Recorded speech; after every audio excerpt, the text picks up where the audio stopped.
নামটা একটু বলেন। আমার নাম আসমান। আসমান, বয়স কত আনুমানিক? বয়স কত সালে জন্ম মনে করতে পারেন? আমি ওটা বলতে পারি না, মানে 88 বন্যার সময় আমার বয়স তখন 10 বছর ছিল। আচ্ছা ঠিক আছে। আর তোমার নামটা একটু বলো। আমার নাম রাশেদ। একটু মাইক্রোফোনের কাছে এসে বলতে হবে। রাশেদ। হ্যাঁ রাশেদ। রাশেদ, তোমার বয়স কত? আমার বয়স 17 বছর। 17 বছর। কয় ভাই বোন তোমরা? আমরা 3 ভাই বোন। 3 ভাই বোন। তুমি কি সবার বড় না ছোট? না, আমি সবার ছোট। সবার ছোট। আজকে যে জীবন গল্পটা তোমার মা এখানে বলতে এসছে, তোমাকে যখন অনুষ্ঠানটা শুরু হয় তখন আমি জিজ্ঞেস করছিলাম যে তুমি জানো কিনা কিছু। তুমি পুরোপুরি অস্বীকার করলে যে জানো না বিষয়টা। ঠিক আছে, শুধু মাকে কোম্পানি দেওয়ার জন্য হয়তো এসছে, মানে মা সাথে করে নিয়ে এসছে সে কারণে। ইন্টারেস্টিং বিষয় হচ্ছে ওনার মাকে আমি যখন জিজ্ঞেস করলাম যে আপনার ছেলে হয়তো কিছুই জানে না, আপনার কি বলার আছে, ওনার মা চুপ করেছিলেন। আমার কাছে খুব মিস্ট্রি মনে হয়েছে বিষয়টা। আমরা গল্পের ভিতরে প্রবেশ করি, তারপর ধীরে ধীরে হয়তো সবকিছুই জানা হবে। আর সবাইকে বলছি, অনুষ্ঠান চলাকালীন সময় আপনারা চলে আসতে পারেন আমাদের ফেসবুক পেজে। ঢাকা FM এর যে পেজটি আছে www.facebook.com/iloveDhakaFM। এছাড়া আরেকটি পেজ আছে আমাদের, বিশেষ করে আমার পার্সোনাল পেজ www.facebook.com/kibria.rj KEBRIA.RJ। পেজটি RJ কিবরিয়া নামে আছে, প্লিজ লাইক দিয়ে দেবেন। জি আসমা, আপনি বলুন যেখান থেকে মনে আছে, যেটা জন্য আপনার নাম বলি। জি জি নিশ্চয়ই, যেখান থেকে বলার আছে। আমি যখন মানে আর কি সবকিছু একটু একটু বুঝি, আমার আব্বা মা অনেক গরিব ছিল। আমরা 5টা ভাই বোন ছিলাম। আমার কেউরই লেখাপড়া করায়নি, আমরা সব মূর্খ। আমার আব্বা দিন কামাই করতো, দেখা গেত কি জামগরে পেটের ভাত দিতে পারতো না। কতদিন দেখা গেছে যে মিষ্টি আলু আছে না, মিষ্টি আলু সকালে সিদ্ধ করে দিত, মানে তো 4-5টা, বেশি আমার ভাগে পড়তো না। তো এরকম করে আমার আব্বা গরু পালতো, দিন মজুরি কাম করতো, আর গরু থাকতো আমরা পালতাম। আমার বড় ভাই আসছিল আর আমি আসছিলাম। তো দেখা গেছে কি যে সকালে আমরা যে আলু খাইতাম, গরু নিয়ে বাড়ায় যেতাম, 3টা-4টা করে গরু দিত, আমিও নিতাম, আমার বড় ভাই নিত। আর যে 3টা ভাই বোন আসলে ছোট ছোট ছিল, আমরা 2 ভাই বোন বড়। তো ওই আলু খাইয়ে বাড়ায় যেতাম, মাঠে গরু টরু হাসার দিয়ে ওই কি করতাম, খড়ি কুড়িতাম। খড়ি কুড়ি ওই ফাঁকে ওই হিন্দু বাড়ি আসছিল, হিন্দু বাড়িতে দিতাম। তখন কি করতো, ওই কতটি মুড়ি আর একটু গুড় দিত হিন্দু বাড়ি থেকে। তো ওই খাইয়ে পানি খাইয়ে ওই গরুর কাছে যেতাম। গরু কতদিন পেট ভরতো, কতদিন ভরতো না। রাইতে আব্বা কি করতো, বাতি না যায় গরুর গলে যায়, গরু দেখতো গরু পেট ভরছে না। যেদিন গরু পেট ভরতো ওই দিন আমগরে কিছু কইতো না, ভাত দিত। আর যেদিন গরু না পেট ভরতো ওই দিন আমগরে ভাত দিত না। যে আমরা জীবনে অনেক কষ্ট করছি। এরকম করতে করতে যখন আমার বয়স মনে করেন 10 হয়েছে, মধ্যে আমার বিয়ে আহে, তখন আমার আব্বা বলে যে আমি গরিব মানুষ, আমার মেয়ে আমার মতো দেখে দিন। কিন্তু ওর বাপের বাড়িতে অনেক জমিন আসছিল। আমার আব্বা বললো যে না, আমি অত ধনী বাড়ি আমি মেয়ে দিব না। আপনার বয়স কত যখন বিয়ের কথা হচ্ছে? তখন আমার 10 বছর বয়স। আমার শুধু একটা প্যান্ট পরন আমার বিয়ে হয়েছে। আচ্ছা। আমার নানি শাশুড়ি আমাদের দেখে আমার অনেক পছন্দ করছে, পরে আমার বিয়ে হয়, আমার কাবিন করে রাখে। তখন ওনার বাপের বয়স 25-এর উপরে মনে হয়। আচ্ছা। পরে কাবিন করে রাখলে 1 বছর আমার বাড়িতে আমি থাকি। 1 বছর পরে আমার উঠায় নেয়। নেওয়ার পরে স্বামী বিয়ের দিন তো নেই, মনে করেন যে বোঝা গেছে যে উনি ভালো না। ছোট আসছিলাম ঠিকই, কিন্তু আমি বুঝতে পারছি যে হে ভালো না। আচ্ছা। আমার দাদা বাইসে আসছিল, আমার আম্মা এখনো আছে, আমার আব্বাও এখন আছে, আমার দাদি এখন আছে। আমার দাদা মারা গেছে। তা আমার দাদাই কি করতো, আমার উঠাই নেওয়ার পরে ওই জ্বালা যন্ত্রণা যখন শুনছে আমার এরকম জ্বালা, খাইতে দেয় না, তারপরে হে সংসার বুঝে না, হে বউ চিনত না। ওই শিয়াল কুত্তার মতন ওই যে একটা সংসার যে কি জিনিস এটা উনি বুঝতো না। এরকম করে আমার দাদাই আমারে নিয়ে নিয়ে আটকে দিত বাড়ি, যে না আমার নাতি না তোমার কাছে দিব না। ওই দাদার পায়ে ধরে মাপ চাইতো, ওই ক্ষমা কইতো, কই যে না আমি এরকম ভুল আর করবো না, আমি এখন ভালো হয়ে যাম গা। ওই আবার নিয়ে গেলে দেখা গেছে যে ওই মারামারি ধরাধরি করতো। ওই খাওয়ানোর মানে খাওয়ার কষ্টটাই আমার বেশি আছে। ওই যদি 1 সপ্তাহ ওই বাড়িতে থাকছি, 15 দিন এসে আমার বাপের বাড়িতে থাকছি। এরকম করে করে আমার 3টে মেয়ে হয়েছে। আমার 3টে মেয়ে হওয়ার পরে আমার শাশুড়ি আমার 2 চোখকেও দেখতে পারতো না। আচ্ছা। মানে আমার ভাসুরের 3টে ছেলে হয়েছে, আমার 3টে মেয়ে হয়েছে।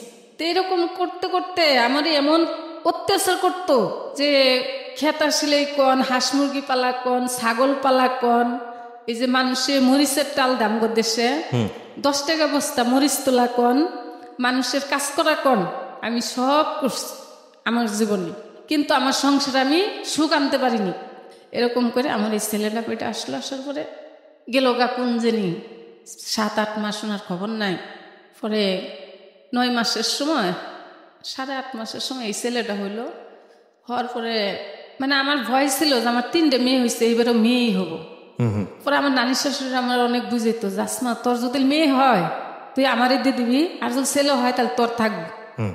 তো আমার এই ছেলেটা যেদিন হয়েছে, হইলে আরে 2 মাস পরে ওর বাবা এসে, ও হয়েছে প্রথম নভেম্বর মাসে প্রথম রোজার দিন। এইটা আমার অভাব, এত কষ্ট। আমার ওই বড় মেয়েটা তখন ক্লাস 2-তে পড়ে। মানে একটাই ইচ্ছে ছিল যে আমি মূর্খ, আমার যে কষ্ট, আমার পোলাপান যেন এরকম মূর্খ না হয়, আমি এইভাবে চলব। আমার ওই মেয়েটা ক্লাস 2-এ পড়ে। ওই মেয়ে কি করতো, স্কুল তো নাইসে ওই পেঁপে গাছ গাছছি, পেঁপে ধরছে, ওই পেঁপে বাজারে বিক্রি করছে, ওই কেরাসিন তেল, লবণ, যা যা লাগে আমার আইনে এনে দিত। ওই মেয়েটা সব কিছু করে দিত। তারপর ওর স্কুল তো নিয়ে কিছু চাউল দিত। এলিতে আমরা কোনোরকম করে চলতাম। চলতে চলতে জমা জমিন এমন অবস্থা হইল যে ওর বাপ চাচা যেটা সবাই মিলে জুত জমি সব বেচে ঠেচে, দাদা বেঁচে, বাপ বেঁচে থাকতে ছেলেরা জমিন বেচা লাই, বাপের মানে অজ্ঞান অবস্থা করে লাইলে। আমি পরে বললাম যে সবারই তো যাই কিছু হোক আসছে, কিন্তু আমার তো স্বামী ভালো না, আমার তো কিছু নাই, কিন্তু আমার যে 3টে পোলাপান আছে, আমি এই পোলাপান নিয়ে কই যাব, আমার আব্বা মারও কিছু নেই। তখনকে গ্রামের মাতাব্বর করে যায় কইলাম, কর পরে আমার মানে বাড়ির জন্য 33 শতাংশ জমিন ওর দাদার কাছ তো নে, ওর আব্বার নামে নেখে নিয়ে দিল। পরে ওই 33 শতাংশ জমিন নেখে দিল। দেওয়ার পরে তখন আর বুঝিনি যে হের নামে থাকলে কি হবো আর আমার নামে থাকলে কি হবো। স্বামীর নামে থাকলে তো আমারই থাকলো, আর আমার হের মানেই তো আমার পোলাপান পাবো, সবাই তো থাকবে। হের নামে দেওয়ার পরে আমার নানা শ্বশুরে বললো কি, যাসমা তুমি একটা জিনিস ভুল করলা, কি যে তোর যে স্বামী, তুই এই জমিন হের নামে সবকিছু করে দিলি, তুই তোর নামে 2জনের নামে নিতি। তা আমি বললাম যে হের বাবার জমিন আমার নামে নিলে কিরকম দেখা যাবে, তো থাক, হের নাম আর আমার নাম পার্থক্য নাই কে। তো করার পরে আমার নানা শ্বশুর জিনিসটা আসলে অনেক চিন্তিত হইল আমার কথাটি শুনে। আচ্ছা, হওয়ার পরে জমিন রেজিস্ট্রি হওয়ার পরে দেখা যায় যে উনি আরো মানে যেটুক খারাপ ছিল তার সঙ্গে 3 গুণ খারাপ হইতেছে, বাড়তেই আসছে। আচ্ছা, আমার যে অত্যাচার করতো তার সঙ্গে ডাবল অত্যাচার করে। একদিন আমি বললাম যে দেখ, আমার তো এখন 3টে মেয়ে আল্লাহ দিচ্ছে, একবারে খাওয়ার লাগবো, পিন্দার লাগবো, মানুষ করা লাগবো। তুমি কি চাও যে আমরা যেরকম এরকম আমগুর ফুলাপান হোক? মানুষের ঢাকা থাকে, ঢাকা কামাই করে, আমি আর তুমি ঢাকা যাইবে। কয় ঢাকা যাওয়া লাগবো না, তুই এনতি পরে মরবি, তাও ঢাকা যাবি না। আচ্ছা, কয়ে থিয়া উনি গেল গা। যাওয়ার পরে মনে করেন যে 2 মাস পার হয়ে গেছে, এর মধ্যে আর উনি খোঁজ খবর নাই নাকি। তো আমার এই ছেলেটা হইল নভেম্বরের 1 তারিখে প্রথম রোজার দিন। জি, যে ছেলেটা আপনার পাশে বসে আছে। তোমার বয়স যেন কত বলছিলে? 17 বছর বয়স। এই 17 বছর বয়সের আগের গল্প এটা। আচ্ছা, বলেন। পরে আমার ছেলেটা হইলো, হওয়ার পরে ভোরবেলা হয়েছে, হওয়ার পরে আমার বাড়িতে যে খবর দেবো এমন কেউ নেই। পরে অন্য বাড়ির তো একটা লোক পাঠায় আমার আম্মুরে খবর দেওয়াইছি। পরে আমার আম্মু আইসে, আইসা পরে যাই কিছু যা করণ নাকি করছে। এই ছেলে যখন বয়স 1 মাসের তনে বা 1.5 মাস, তখন আমার ওই 2 নম্বর মেয়েটা মারা গেল। মানে জ্বর হয়েছিল, আমার আর কোনো সাধ্য আসছিল না যে আমি ওরা চিকিৎসা করবো। ওগুলো আমি ভাতই দিতে পারিনি, চিকিৎসাও করতে পারিনি। পরে মারা গেল। যাওয়ার পরে ওর চাচা জাটারা কিবা করে জানি ও কোথায় আছে, পরে খবর দিছে। পরে ওর বাবা এসে আইলে হারে মাটি ঠাটি হইলো। ওর পরে আসলো, আসার পরে কইলাম যে আমি ঢাকা যামগা। কয় তুমি কইলে হবো, আমি তোমার ঢাকা নিব না। আমি কই তোমার কিছু করা লাগবো না, খালি আমার তুমি ঢাকা নিয়ে থেও। পরে ওর আব্বার হাতে নিয়ে আমি ঢাকা আসছি।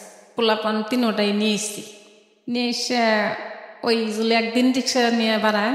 আপনি এসে কোথায় উঠলেন, থাকলেন কোথায়? করাইল বস্তিতে উঠলাম। ওর আব্বু একদিন রিক্সা চালায়, 1 সপ্তাহ রিক্সা চালায় না, ওই সারাদিন টাস খেলি। তা আমি কি করলাম, ওই পাশের বাড়ির মহিলারা মাটি কাটতে যায়, তখন আমি খুবই সুন্দর ছিলাম, আমার স্বাস্থ্য অনেক ভালো ছিল। পরে আমি ওর সাথে মাটি কাটতে যাই গুলশানে একে, তখন ওই যে ঝিলের মুড়িতে মাটি ফেলায়। তো এই ছেলে তখন কোথায় কি ওই ছেলেরে আমার বড় মেয়েটারে নিয়ে, এই ছেলেরে নিয়ে আমি হইতে একসাথে সকালে বাড়াই আসি ভাত নিয়ে, ওই ঝিল পারে ওরে হইতে ওই মেয়েটার ওষুধ দিয়ে থুইয়া আমি মাটি কাটি। আচ্ছা। আর ওই মেয়ে কি করে, ওর শোয়াত হয় কতক্ষণ কুলে নিয়ে বয়ে থাকে। আপনার মেয়ে? হ্যাঁ। ওর বয়স তখন কত? ওর বয়স তখন 9-10 মাস হবো। আচ্ছা। পরে এরকম করে কিছুদিন আমি মাটি কাটলাম, কাটার পরে দিন 60 টাকা মজুরি তখন মাটি কাটা। পরে ওই সারাদিন মাটি কাটা দেখি কি টাসি খেলতেছে, বই থেকে সারাক্ষণ টাস খেলতে। আপনার জামাই? আমার সাথে কার্য থাকতো, সবসময় ওর সাথে কার্য বেজে থাকতো। মানে আমার ওই জিনিসগুলি সহ্য হতো না, যে পোলাপান তো খালি আমার না হেরো তো নিশ্চয়ই। কিন্তু আমার মনে চাইতেছে যে আমার পোলাপান আমি ভালো মানুষ করবো, কিন্তু হের মনে চায় না। তাইলে আমি তাহলে কিভাবে চলবো? পরে আমার মধ্যে সবসময় হের সাথে কার্য ঝরকা থাকেই যাইতো। এরকম করতে করতে এক সময় আমার একটা চাচাতো ভাই আসছে আমার কাছে, মানে আমার আপন চাচার ছেলে, ওই আমার ছোট তখন, মানে একটা কোরআনের হাফেজ হয়েছে উনি, শস্যবাড়ি তো নে যে ওই জায়গায় থাকেও পড়াশোনা করো। তো ওই ছেলে কি করলো, কিছুদিন থাকছে, পড়াশোনার সময় দেন না, দেওয়ার পর আমারে যায় কইতাছে, জাফা আমারে ওরা পড়াশোনার সময় দেয় না, তাহলে আমি তোমার কাছে থাক। আমি কইলাম যে তুই থাকবি, যে আমারই তো সংসার চলে না। পরে কয় আমি কিছু করব, আমি পড়াশোনাও করবো, আমি কিছু করবো। তো আমি কইলাম যে তাহলে ঠিক আছে, দেখ তুই কিছু জল করতে পারস, কিন্তু তোর আব্বা দিছে তোরে ভালো জায়গায় থাকতে, হেরনো থাকলে তোর ভবিষ্যতে একটা মানুষ হইতে পারবি। কয় না আমি ওই জায়গায় থাকবো না। কয়ে 1 মাস আমার কাছে থাকলো। এই একদিনকে রাত্রে, মানে ওর আব্বা থাকে চকির উপরে, ছোট্ট একটা চকি আছে, চকির উপর আব্বা থাকে, আমি পোলাপান নিয়ে আর আমার ভাইটা নিচে থাকি। পরে একদিন রাত্রে 12টা বাজে আমার স্বাস্থ্য বাইরে ধুম করে লাথি মারছে ওর আব্বা। আচ্ছা। তা আমি তো বেশি ঘুমো আসনি, আমি উঠছি, উঠে বসছি। তা আমার ভাইয়ের কান্দে না, লাথি যে মারছে ও কান্দাকাটি নেংকে, ও উঠে বই বসছে। কি হয়েছে এমন কি? কয় শালা আমার বোনে তুই ঘুমাবি? মানে ছোট বাচ্চা, অনেক ছোট, এই যে সেদিন বিয়ে করলো ছেলেটা। আচ্ছা। কয় আমার বোনের শালা তুই ঘুমাবি? শালা আমার বউ আমার কাছে থাকে না, তোর বলকে থাকে একই ঘরের মধ্যে? হ্যাঁ, এক ঘরের মধ্যে। আর পয়লো একটু ফর্সা হয়েছে, উনি আবার 5 ওয়াক্ত নামাজ পড়ে, আমার ছোট ভাইটা, মানে কোরআন পড়ে তো, হাফিজ মাদ্রাসার ছাত্র। তো উনি কি করছে, 5টা বাজে উঠে নামাজ পড়তে গেছে। আমি সকালে উঠে রান্তাছি, আমিও কামে যামগা, দেখা যায় 8টা বেজে যাবো, আর আহে না। কিরে ও 8টা বেজে গুলো আহে না কেন দিকে? তা আমি বাচ্চার বাইরে বাড়ির মধ্যে রেডি করে, মানে আমার মনটা যেন কিরকম খালি দাবাইতেছে যে কি হইলো। এইরকম করতে করতে দেখি যে 2 জনে ওরে ধরে নিয়ে এসছে, নাক দিয়ে রক্ত খেয়ে পড়তেছে, মানে ওর বাপে মানুষদের মারাইছে এরকম করে। পরে ওর বাপ গর্তনে গেল, যাওয়ার পরে আমি তখন আসলে ঢাকা শহরে কিছু চিনি না। যাওয়ার পরে আমি আর ডাক্তারের কাছে নিতে পারি না, কইনি এরে কই ওরে কই যে কি করবো, ওর জ্ঞান ফিরে নেই, মানে অজ্ঞানী আসছে আমার ছোট ভাইটা। পানি ঢালতে ঢালতে ঢালতে ঢালতে এত ওর জ্ঞান ফিরে না। পরে ঘরে হওয়াইয়ে, তখন তার কেরো কাছে মোবাইল নেই, আমার কাছে মোবাইল নেই। আমি দোকানে গেছি, যে আমার আব্বারে ফোন দিছি, আমার কাকা ওই জায়গায় আছে। যখন আমার কাকা ওই জায়গায় আসছে, তখন আমার আরেকটু মানে মন দুর্বল হইতে আসছে, যে তাহলে হেরাতে শুনছে। তারপর আমার আব্বা কাকা সব এক জায়গায় আছে। এর মধ্যে আমি ফোন দিছি, আমার আব্বা কইতেছে তোমার কাকার সাথে কথা কও। পরে কাকার সাথে আমি কথা বললাম, কয় মা কি হয়েছে? আমি কই কাকা এই ঘটনা, তোমরা যদি ওরে দেখতে চাও তাহলে তাড়াতাড়ি তোমরা আসো। আমরা একটা বিরতি নেব প্রিয় শ্রোতার, ছোট্ট একটা বিরতি, মাত্র 2 মিনিটের। 2 মিনিট পর পর আমরা আবারও ফিরে আসছি। আজকের এই জীবন গল্পটা একটু অন্যরকম, কোথায় গিয়ে দাঁড়াবে আমি এখন পর্যন্ত বুঝতে পারছি না। বাট সবসময় একটা কথা বলি আপনাদেরকে, যে জীবন যে নাটকের চেয়েও নাটকীয়, এবং প্রত্যেকটা জীবন গল্পই আমাদেরকে কোনো না কোনো কিছু শেখায়। সেই জায়গাটি থেকে শেষ পর্যন্ত হয়তোবা কোনো একটা মেসেজ আমরা আজকে এই জীবন গল্পে অবশ্যই পাবো। পরে আমার আব্বার সাথে কথা বললাম, যাব্বা তুমি যদি আনিসারে দেখতে চাও তুমি তাড়াতাড়ি আসো। অমনি গাড়িতে উঠছে ওরা, আইতে আইতে পরে আসলো। আসার পরে যখন ওরা ঘরে ঢুকছে, তখন আমার ভাইটার জ্ঞান ফিরছে। তা আমার এসে বলতেছে যে তুমি কি ডাক্তারখানায় নিতে পারছিল না? আমি তো ডাক্তারখানা চিনি না। আর আমার কাছে কোনো টাকা পয়সাও নাই। পরে আমার কাকা এসে আমার আব্বা এসে ওরে তাড়াতাড়ি করে মেডিকেলে নিয়ে গেছে, নিয়ে যায় মুখ ঠুকে যেন ছুলে ঠুলে গেছিল, ব্যান্ডেজ ট্যান্ডেজ করে নিয়ে এলো। রাইতে পরে বাড়িওয়ালা করে ডাক দিয়ে নিয়ে বসলো যে এটা এখন কি করা যায়। সারাদিন যেমন বাড়িওয়ালারাও বলছে যে এটা কোনোভাবেই সম্ভব না, এতটুক ছোট বাচ্চা, আর উনি হয়েছে 3-4 পোলাপানের মা, আর উনি আপন বোন, কোনোদিন এটা মানে মাইনে নেওয়া যায় না। পরে আমার আব্বার আমার কাকারে পরে বললো যে দেখেন যে কথা বলছে আর যা করছে এর বিচার আপনার এলাকার ছেলে আপনি এলাকায় যাই করতে পারবেন, ঢাকা শহরে কোনো বিচার হবে না। তো আমার কাকা আমার আব্বা এরা বললো যে আমার ছেলেরে মেরে হালাই দেন দুশ্চিল, তাহলে আমার মেয়েও তো মেরে হালাই দিব, জি ওর তো কোনো মেরে আটকেব না, যাক আমার মেয়েও এনে থাকবো না, আমার ছেলেও এনে থাকবো। আচ্ছা, পরে আমারে 2 মাসের গর্বার আমার কাকা দিল, দিয়ে আমাদের সহ পোলাপান সহ নিয়ে গেল। নিয়ে যাওয়ার পরে আমি আমার বাপের বাড়িতে থাকি। আমি হিন্তনে, ওনার সাথে আমার কথা বন্ধ। আমার বাপের বাড়িতে থাকি, এর কাছে খবর পাঠায়, ওর কাছে খবর পাঠায়, আমি বাড়িতে যাবো না। তা আমার কথা হইলো যে আমি তো আনিসের বউ, আমি তোমার কাছে যাবো কেন? আর তুমি যদি আমার নেও তাহলে তুমি মিল হও, আগে তুমি গার্জেন নিয়ে মিল হয়ে তারপর আমার নিবা। না, উনি কোনো মিল হবো না, উনি ওইভাবে যাব না, উনি আমারে নিব না, মানে এর মুখে যখন যেটা আসরি বলে। তো এরকম করতে করতে আমি বেশ কিছুদিন বাড়িতে থাকলাম। থাকার পরে আমি হালকা হালকা চিন্তা করি যে আমার একটা মেয়ে মরে গেছে গা, আর 3টে বাচ্চা আছে, আমার বাপ মা নয় খাওয়াটা দিব, কিন্তু ও কাপড় চুপড় পড়াশোনা এদিকে করাবো।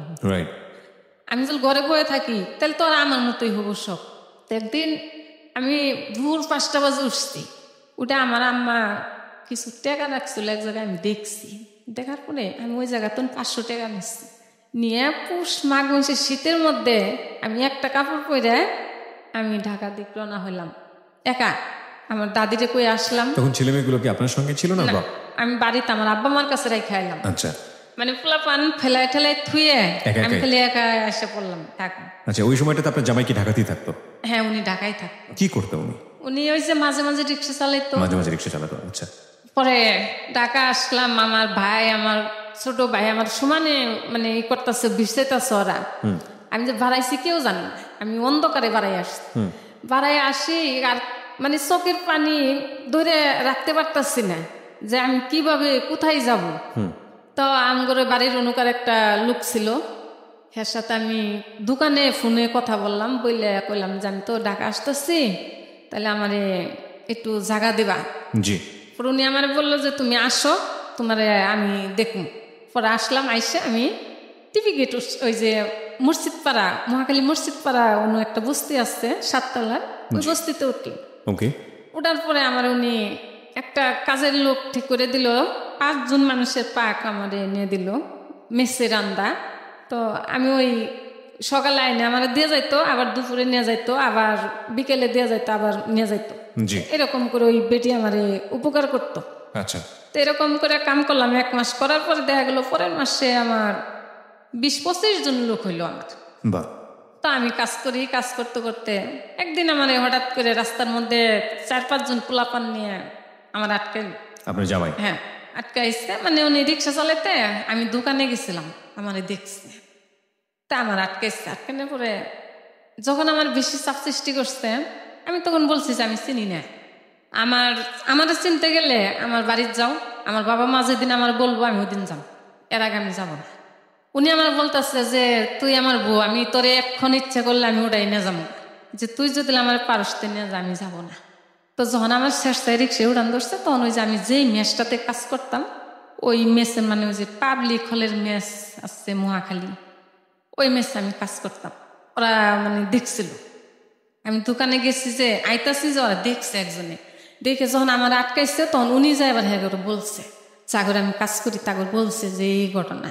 পরে ওরা বাড়াই গেছে, যাওয়ার পরে কি হয়েছে গেছে এই হয়েছে। পরে তখন কয়শালা তোর বইলে তোর বাড়িঘর নাই, তোর রাস্তার মধ্যে বইছে, তোর বউ যদি হয় তুই ঢাকা শহর তোর বাসা বাড়ি নাই, তুই হেনু যা, তুই এনুকে রাস্তার মধ্যে কে কই, মানে ওরে মায়েরও দিচ্ছে কিছু দেওয়ার পরে গেছে গা। যাওয়ার পরে আমি কাজ করি, করতে করতে 2-4 দিন পর পরে আমার সাথে বিরক্ত করে করতে করতে একদিন পোলাপানের আমি বললাম যে 7 তলার পোলাপানের বললাম যে আমি এরকম 3টা পোলাপান নিয়ে আমি কাজ করে পোলাপান চালাইতেছি, কিন্তু আমার এই লোকটা আমার অনেক করতে আছে, আমি কাজ করতে পারতেছি না। পরে কইলো যে কোন লোক আমার দেখাই দেন। তা আমি দেখাইছিলাম। পরে সেদিন তো না আমার পিছিয়ে তো উনি মানে একটু একটু কাইটা পড়তেছে, তো কাইটা পড়তেছে। তো আমার ইচ্ছা ছিল যে আমি জীবনে নিজের পায়ে একটু দাঁড়ামো, উনিও কামাই করব। আমার যেহেতু বাড়িঘর আছে, 3টা পোলাপান আছে, সুন্দর মতন একটা সংসার করে খাম গেল। যার পরে আমার পিস্তন আস্তে আস্তে কাইটা পড়লো। পড়ার পরে কিছুদিন পরে আমি শুনতেছি যে উনি বিয়ে করছে। আমি কারোরই কিছুই বলিনি, মানে আমার মনে ওই দিন তো আরো ঘিনে হয়ে গেছে। বিয়ে আসলো, আমার আব্বা বলল তোমার তো 3টা বাচ্চা কাচ্চা, তুমি তো নিজেই চলতে পারবা না, তাহলে এখন যদি একজনে তোমার মেয়েটার পছন্দ করে নেয় এটাই ভালো, নাকি যখন শরীরে একটা দাগ পড়বো তখন তুমি বিয়ে দিতে পারবা? তা আমি বললাম যে বিয়ের বয়স তো হয় নাই, কেবল 11-12 বছর বয়স, বিয়ের বয়স তো হয়নি। তো আপনারা ভালো করে আগে দেখেন ছেলে কি করে দেখেন। তো ছেলে দেখতে খুব সুন্দর। আপনার মেয়ের যে বয়স বিয়ে দিচ্ছেন, মেয়ের তখন বয়স কত? তখন 11। এত অল্প বয়সে বিয়ে দিচ্ছেন? হ্যাঁ। ওনার দিকে পড়াশোনা করেননি? ওই যে ক্লাস 7 পর্যন্ত। আচ্ছা। পরে আমি যখন আব্বা মার সাথে না পারতাছি, যে আব্বা মা তো কষ্ট করে দেখছে, আব্বা মারে কিভাবে কষ্ট দিব যে না, মানে ওই সময় পর্যন্ত উনি আপনার বাবা মায়ের কাছেই বড় হয়েছে? হ্যাঁ। আচ্ছা। তো যাক, আমার বড় মেয়ের বিয়ে ঠিক হয়ে গেল। 30,000 টাকা নগদ দিতে হবো, যৌতুক? হ্যাঁ, আমগো দেশে যৌতুক ছাড়া বিয়ে হয় না। আচ্ছা। তো আমার নাই দিকে কম নিচ্ছে। পরে 30,000 টাকা দেওয়া লাগবে। তখন আমার কাছে কোনো টাকা পয়সা ছিল না। 1 লাখ টাকার উপরে আমি ঋণ হইলাম, ওই মেয়ে বিয়ে দিতে যায় ঋণ হইলাম। হওয়ার পরে বিয়ে টিয়ে পার করে আমি মহাখালী আসলাম। আবার আইসে তো মহাখালী আমি যে কামাই করি তাতে পোলাপান নিয়ে নিজের চলাই আই থাকে না। পরে উন্তনে আমি মিরপুরে আসলাম। 12 নম্বর মহাখালীতে 12 নম্বর আসলাম। আমাদের এলাকার একটা লোক ছিল, হের কাছে আসলাম। আইসে হের কাছে আমি থাকবো। তো 1 মাস হের কাছে থাকলাম। আমি 1 মাস থাকার পরে হেগর যে পরিবেশ, হের 2টা মেয়ে ছিল, একটা ছেলে ছিল। তো হের মেয়ে ছেলে অনেক মানে বিচ্ছিরি আসছিল, ভালো ছিল না। বিশ্রী বলতে মানে কি পরিবেশটা ভালো ছিল না? না, ভালো ছিল না, মানে মানে ওরা সব দিক দিয়ে নোংরা ছিল। পরে আমি ওর কাছ থেকে সরে গেলাম। যাওয়ার পরে একটা মহিলার সাথে আমার মতোই কাজ করে, এর সাথে আমি থাকবো। পরে আমার মাসে 600 টাকা দেওয়া লাগবো। তাও খালি রাইতে ঘুমাইতে হবো, দিনে যাওয়া যাবো না। বাসায় আমার দিনে যাইতে দেবো না, শুধু রাতের বেলা ঘুমাতে পারবেন। মানে রাত্রে উনি থাকবো, আমারে থাকতে দেবো, দিনে উনি থাকবো না, আমারও থাকতে দেবো না। পরে ওই সারাদিন আমি কাজ করি, ওই যেন কাজ করি বয়ে থাকি। তো ওই দেখা গেল কি যে আমি ওই ভোর 5টায় যে বাড়াই আসি, রাত 10টা-11টা পর্যন্ত আমি কাজ করি। আচ্ছা। তখন আমার শরীরটা এত মানে, যেমন মনটা আমার শক্ত ছিল, তখন আমার শরীরটা অনেক ভালো ছিল। আপনার এই ছেলের বয়স কত তখন? তখন আমার ছেলের বয়স 6-7 বছর। হ্যাঁ। আচ্ছা রাশেদ, অনুষ্ঠান শুরুর সময় তোমাকে আমি জিজ্ঞেস করছিলাম যে তুমি এগুলো জানো কিনা। তোমার মা যে কথাগুলো বলছে এগুলো কি তুমি জানো? এখন যেগুলো যতটুকু এখানে বলেছে আমি শুনছিলাম নানা নানির কাছে, কিন্তু এতটা শুনিনি। এতটা শোনো নাই? শুধু শুনছিলাম যে আমার আব্বা আমার মাকে অনেক মারধর করছে, এই জন্যই তুমি। বাট এই 6-7 বছরে তোমার মা যে একটা মানুষের বাসায় শুধু রাতের বেলা থাকার জন্য 600 টাকা দিত এবং এই যে সারাদিন যে এই পরিশ্রমগুলো করতো, এগুলো তো তুমি কখনো জানো না? মানে আজকেই প্রথম জানছো এই অনুষ্ঠানে? জি না, আম্মু কাজ করছে সেটা জানি, বাট এইরকম বিস্তারিত জানা হয়নি। জি না। এটা আজকে রাশেদ এবং তার মা, আপনার নাম তো আসমা? হ্যাঁ, আমার নাম আসমা। রাশেদ এবং তার মা আসমা বেগমের যেই গল্পটা এখানে তুলে নিয়ে আসছি আমরা, সেখানে একটা ইন্টারেস্টিং ফাইন্ডিং শেষ পর্যন্ত বের হবে। হতে পারে একটা খুব সহজ সরল সাধারণ গ্রামীণ জীবনের একটা খেটে খাওয়া যুদ্ধজয়ী, মানে জীবন যুদ্ধজয়ী একটা মানুষের, একটা মেয়ের, একটা মহিলার গল্প। কিন্তু আমি এই গল্পটাকে দেখানোর চেষ্টা করছি যে মা এবং ছেলের সম্পর্ক। একটা ছেলে, তার মা, যে মা সংসার চলে গেল, হাজব্যান্ড চলে গেল, কিন্তু 3-4টা বাচ্চা তাদেরকে ছাড়লো না এবং এদেরকে মানুষ করার জন্যে ঢাকা শহরে কি অমানবিক জীবনযাপন করছে। এবং ইন্টারেস্টিং বিষয় শেষের দিকে এসে আপনারা পাবেন, এই ছেলেটা এখন 17 বছর বয়সে পড়াশোনা করছে কলেজে, এবং ওর মা যে কি করেছে ওদের জন্য সেটা সে জানে না। এই যে না জানার বিষয়টা, এই না জানার বিষয়টা কিন্তু আমাদের প্রত্যেকের জীবনেই আছে। আমরা শুধু আজকের এই গল্পটাকে রাশেদ কিংবা আসমা এই গল্পের সমীকরণে না দেখি। আমাদেরকে মানুষ করার জন্যে আমাদের মারা, আমাদের বাবারা কি পরিমাণ কষ্ট করেন, কি ভয়ানক রকমের রিস্ক নেন, কি ভয়ানক রকমের মানসিক প্রেশারের মধ্যে দিয়ে যান নিজের সন্তানকে খুশি করার জন্য। 2-1 থাকেন ব্যতিক্রম, সেটা অন্য হিসাব। সেই গল্পটা আমরা যখন পরিণত বয়সে যাই, আমাদের স্কুল হয়, কলেজ হয়, বিশ্ববিদ্যালয় হয়, চাকরি হয়, কিন্তু দুঃখের বিষয় হচ্ছে আমাদের সময় হয় না আমাদের মার কাছ থেকে শোনার যে আপনাকে বড় করতে গিয়ে কিংবা আমাকে বড় করতে গিয়ে আমাদের মারা কত কষ্ট করেছে, আমাদের বাবারা কত কষ্ট করেছে। এই ছেলেটাকে আমি অনুষ্ঠানের শুরুতে জিজ্ঞেস করেছিলাম যে তোমার মা আজকে তোমাকে এখানে নিয়ে এসছে, তুমি কি জানো, গল্পটা জানো? ও জানে না। এবং না যে জানা সেটার পেছনে ও দায়ী না, এটার পেছনে আমাদের সিস্টেমটাই আসলে দায়ী। সিস্টেমটাই এরকম।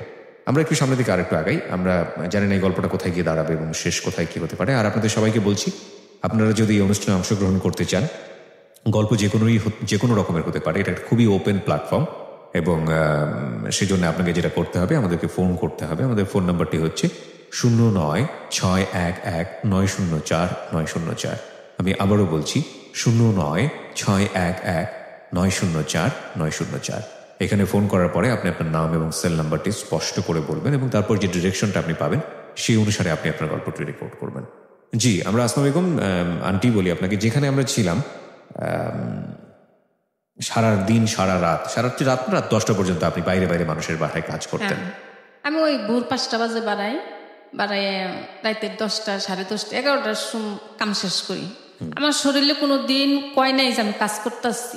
আমার শরীরটা এত পাতলা ছিল যে খারাপ লাগতো। একটা টাইমে যখন রাত্রে যায় ঘরে শুতাম, তখন ওই পোলাপানের কথা মনে পড়তো, তখন একটু খারাপ লাগতো।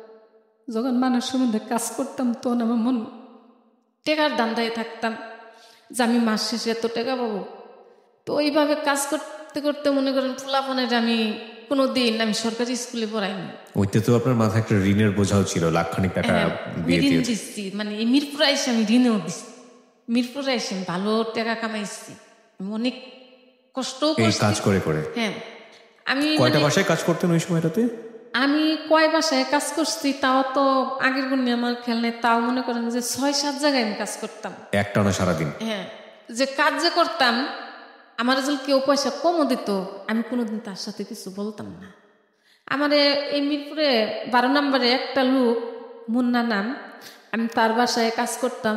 সে বিয়ে করছিল না, হ্যাঁ বয়স 50 এরকম। তো আমি যখন 12 নম্বর আসি অতিফাস, তখন ওনার সাথে আমার পরিচয় হয়। ওনার বাসায় আমার কাজে নেয়। তখন উনি বিয়ে করে নাই, 2টা ছেলে থাকে, উনি একজন আরেকটা ছেলে থাকে। আমার তখন 1000 টাকা দিত। আমি ঘরের পুরা কাম করে বিছনা গুছান, কাপড় ধোয়া, রান্দা, মানে হ্যার ঘরে সব কিছু জিনিসপাতি আসছিল, ফ্রিজ তনে শুরু করে মানে ফ্যামিলি বাসায় যা থাকে হ্যার বাসায় তাই ছিল। একটা ফ্ল্যাট নিয়ে আসছিল, সব কাম করে দিতাম। আর মেহমান আইতো, উনি ব্যবসা করতো। তে গেছে যে রাইতে আমি রান্দাবাড়ি করে থেকে গেছি গে, আবার মেহমান আইসে আমার আবার ফোন দিত, দৌড়াই আমি আইতাম। তো উনি আমারে বেশ কিছু হেল্প করতো। মানে যদি শুনছে যে আমি অসুস্থ বা 500-1000 টাকা লাগবো, সঙ্গে সঙ্গে বাই করে দিত। উনি আমার কোনো দিন খারাপ কইতো না, বা খারাপ ওনার মুখে আমি কোনো দিন শুনিনি খারাপ ভাষা। আছে না কত লোক যে মানুষের সাথে ব্যবহার খারাপ করে, কিন্তু আমি উনি কোনো দিন দেখিনি যে উনি মুখ দিয়ে খারাপ একটা কথা বলে বা কিছু। এইভাবে আমি মাসে দেখা গেছে যে 12-14 হাজার টাকা আমি কামাই করতাম। আচ্ছা, মানে আগে করতে পারতাম না। এরকম করে দেখা গেছে যে পোলাপানের মাসে আমি 4000 টাকা 3000 টাকা খরচ দিচ্ছি, মা বাবারও কিছু দিচ্ছি। আমার মনের মধ্যে একটা কষ্ট হয়েছিল যে আমার মা বাবা অনেক কষ্ট করছে, এখন আমরা বড় হয়েছি, এখন আমরা আর একটু মা বাবার একটু দেখ। আমার পোলাপানের রোদ দিব, আমার বাপ মায়ের রোদ দিব। তো দেখা গেছে 11 জুল আমি 300 টাকা দিচ্ছি, 3000 টাকা দিচ্ছি। তো আমার আব্বা মার আমি 500 টাকা দিচ্ছি। বা আমি যদি বাড়িতে গেছি, দেখা গেছে যে আমি যদি বাড়িতে যাই 5-7 হাজার টাকা বাজার করে দিতাম। এখনো আমার যে আরো ভাই বোন আছে হেরা দেয় না, কিন্তু আমি যদি এখনো বাড়িতে যাই, আমি যত কষ্টই করি আমার বাপ মায়ের বুঝতে দেন যে আমি কষ্টই আছি। প্রতিটা মানুষই একটা ফিলোসফি নিয়ে বসবাস করে, এবং আমরা যেহেতু মানুষ বাই বর্ন, আমাদের মধ্যে ভালো মন্দ দুটো গুণই আছে। আমি জীবন গল্পে যত রকমের গল্প আপনাদের এখানে প্রচার করেছি, যত গল্প আমি শুনেছি, যত গল্প আমি শুনিয়েছি, আমি জানি যে একটা গল্প আরেকটা গল্পের কাছে যখন চলে আসে তখন পূর্বের গল্পের ইমোশনটা মানুষের হারিয়ে যায়। আমাদের মনের ক্ষমতা আসলে এত বেশি না যে জাগতিক যত ঘটনা আমাদের চারপাশে ঘটে প্রত্যেকটা ঘটনার ইমোশন আমাদের মন একইভাবে সমানভাবে সময়ের স্রোতে ক্যারি করে নিয়ে যাবে। এটা সম্ভব না। আমরা যদি অতীত না ভুলে যাই আমরা সামনে এগোতে পারবো না। আমরা যদি কষ্ট না ভুলি আমরা সামনে এগোতে পারবো না। আমরা যদি হোঁচট খেয়ে ব্যথা না ভুলি আমাদের সে ব্যথা যদি সারা জীবন থেকে যায় আমরা হাঁটতে পারবো না। কিন্তু এটা ঠিক যে কিছু কিছু জিনিস মনের অজান্তেই জমা হয়। একটা কথা আছে বিজ্ঞানে যে মন মানে চেতন মন আর অবচেতন মন। চেতন মন যেটা অনুভব করতে পারে সেটা চেতন মন, এবং অবচেতন মন সেটা যেটা আসলে হয়তো অনুভব করে অন্যভাবে, কিন্তু যেটা আপনি হয়তো কখনো বুঝতে পারেন না। বিজ্ঞানের কথাটা যেহেতু বলছিলাম যে চেতন মন অবচেতন মনের চাইতে অনেক বেশি দুর্বল, মানে অবচেতন মন অনেক শক্তিশালী চেতন মনের চাইতে। আমাদের এই গল্পগুলো যখন আমরা শুনি তখন আমাদের চেতন মনে একটা অনুভূতি জন্ম হয়, আর অবচেতন মন এই অনুভূতির জায়গা থেকে কিছু কিছু একদম পার্মানেন্টলি নিয়ে নেয়, এবং সেই নিয়ে নেওয়াটা সারা জীবনের জন্য সঞ্চয় হয়। সেই অনুভূতিটা একেবারে পার্মানেন্ট। এবং এই অনুভূতিগুলো কিভাবে মনের ভিতরে জমা হয়েছে সেটা হয়তো আপনি বুঝতেও পারবেন না অবচেতন মনে, কিন্তু আমাদেরকে প্রতি মুহূর্তে এই অবচেতন মন এই ঘটনা যেটা আমরা শুনছি প্রতি বুধবারে কিংবা প্রতি রবিবারে সেখান থেকে একটা সিগন্যাল দেয়। সেখান থেকে একটা সিগন্যালটা যদি আপনি ভালোভাবে নেন তাহলে ভালো সিগন্যাল, যদি মন্দভাবে নেন মন্দ সিগন্যাল। কথাগুলো এই কারণে বলছিলাম যে আমি জানি যে নিয়মিত জীবন গল্প শোনেন এরকম অনেকেই আছেন যারা প্রতিনিয়ত জীবন গল্প শোনেন। জীবন গল্প শুনে, সিক্রেটস অনুষ্ঠান শুনে, কিংবা আগে যে রেডিওতে আমি যে অনুষ্ঠানগুলো করতাম সেগুলো শুনে নিজের জীবন পাল্টে ফেলেছেন এরকম অসংখ্য অসংখ্য গল্প আমাদের এখানে আসে। কিন্তু আমরা বিনীতভাবে তাদেরকে না করি এই কারণে যে আমরা অনুষ্ঠানের ক্রেডিট লাইন নিতে চাই না। এটা ঠিক যে এই অনুষ্ঠানগুলো বাংলাদেশের রেডিও ইন্ডাস্ট্রিতে হয়তো আমার হাত ধরেই শুরু হয়েছিল, এখন অনেক রেডিওতে হচ্ছে, খুব ভালো, যদি ভালোভাবে করতে পারে খুবই ভালো।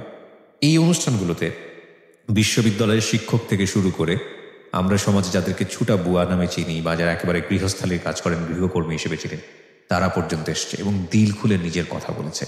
প্রত্যেকটা গল্পের মধ্যে আমরা আমাদের নিজের জীবনকে খুঁজেছি। আমরা যেন এই গল্পগুলোকে শুধু গল্প হিসেবে না নিই, আমরা যেন আমাদের ব্যক্তি জীবনে যেটা পজিটিভ সেই জায়গাটা থেকে আমরা আমাদের গল্পগুলোকে ব্যবহার করার সুযোগ পাই। একটা কথা সবসময় মনে রাখবেন যে human life is a one kind of tissue paper, cause এটা একবারই ব্যবহার করা যায়, এটা সেকেন্ড টাইম ইউজ করার কোনো সুযোগ নেই। সুতরাং সেই জায়গাটি থেকে নিজের জীবনে যদি এই গল্পগুলো কোনো না কোনোভাবে পজিটিভলি ইম্প্যাক্ট ফেলে সেটা আমাদের জন্য অনেক বড় একটা পাওয়া। এই কথাগুলো কেন বলছি সেটা গল্পের শেষের দিকে গিয়ে আপনারা বুঝতে পারবেন।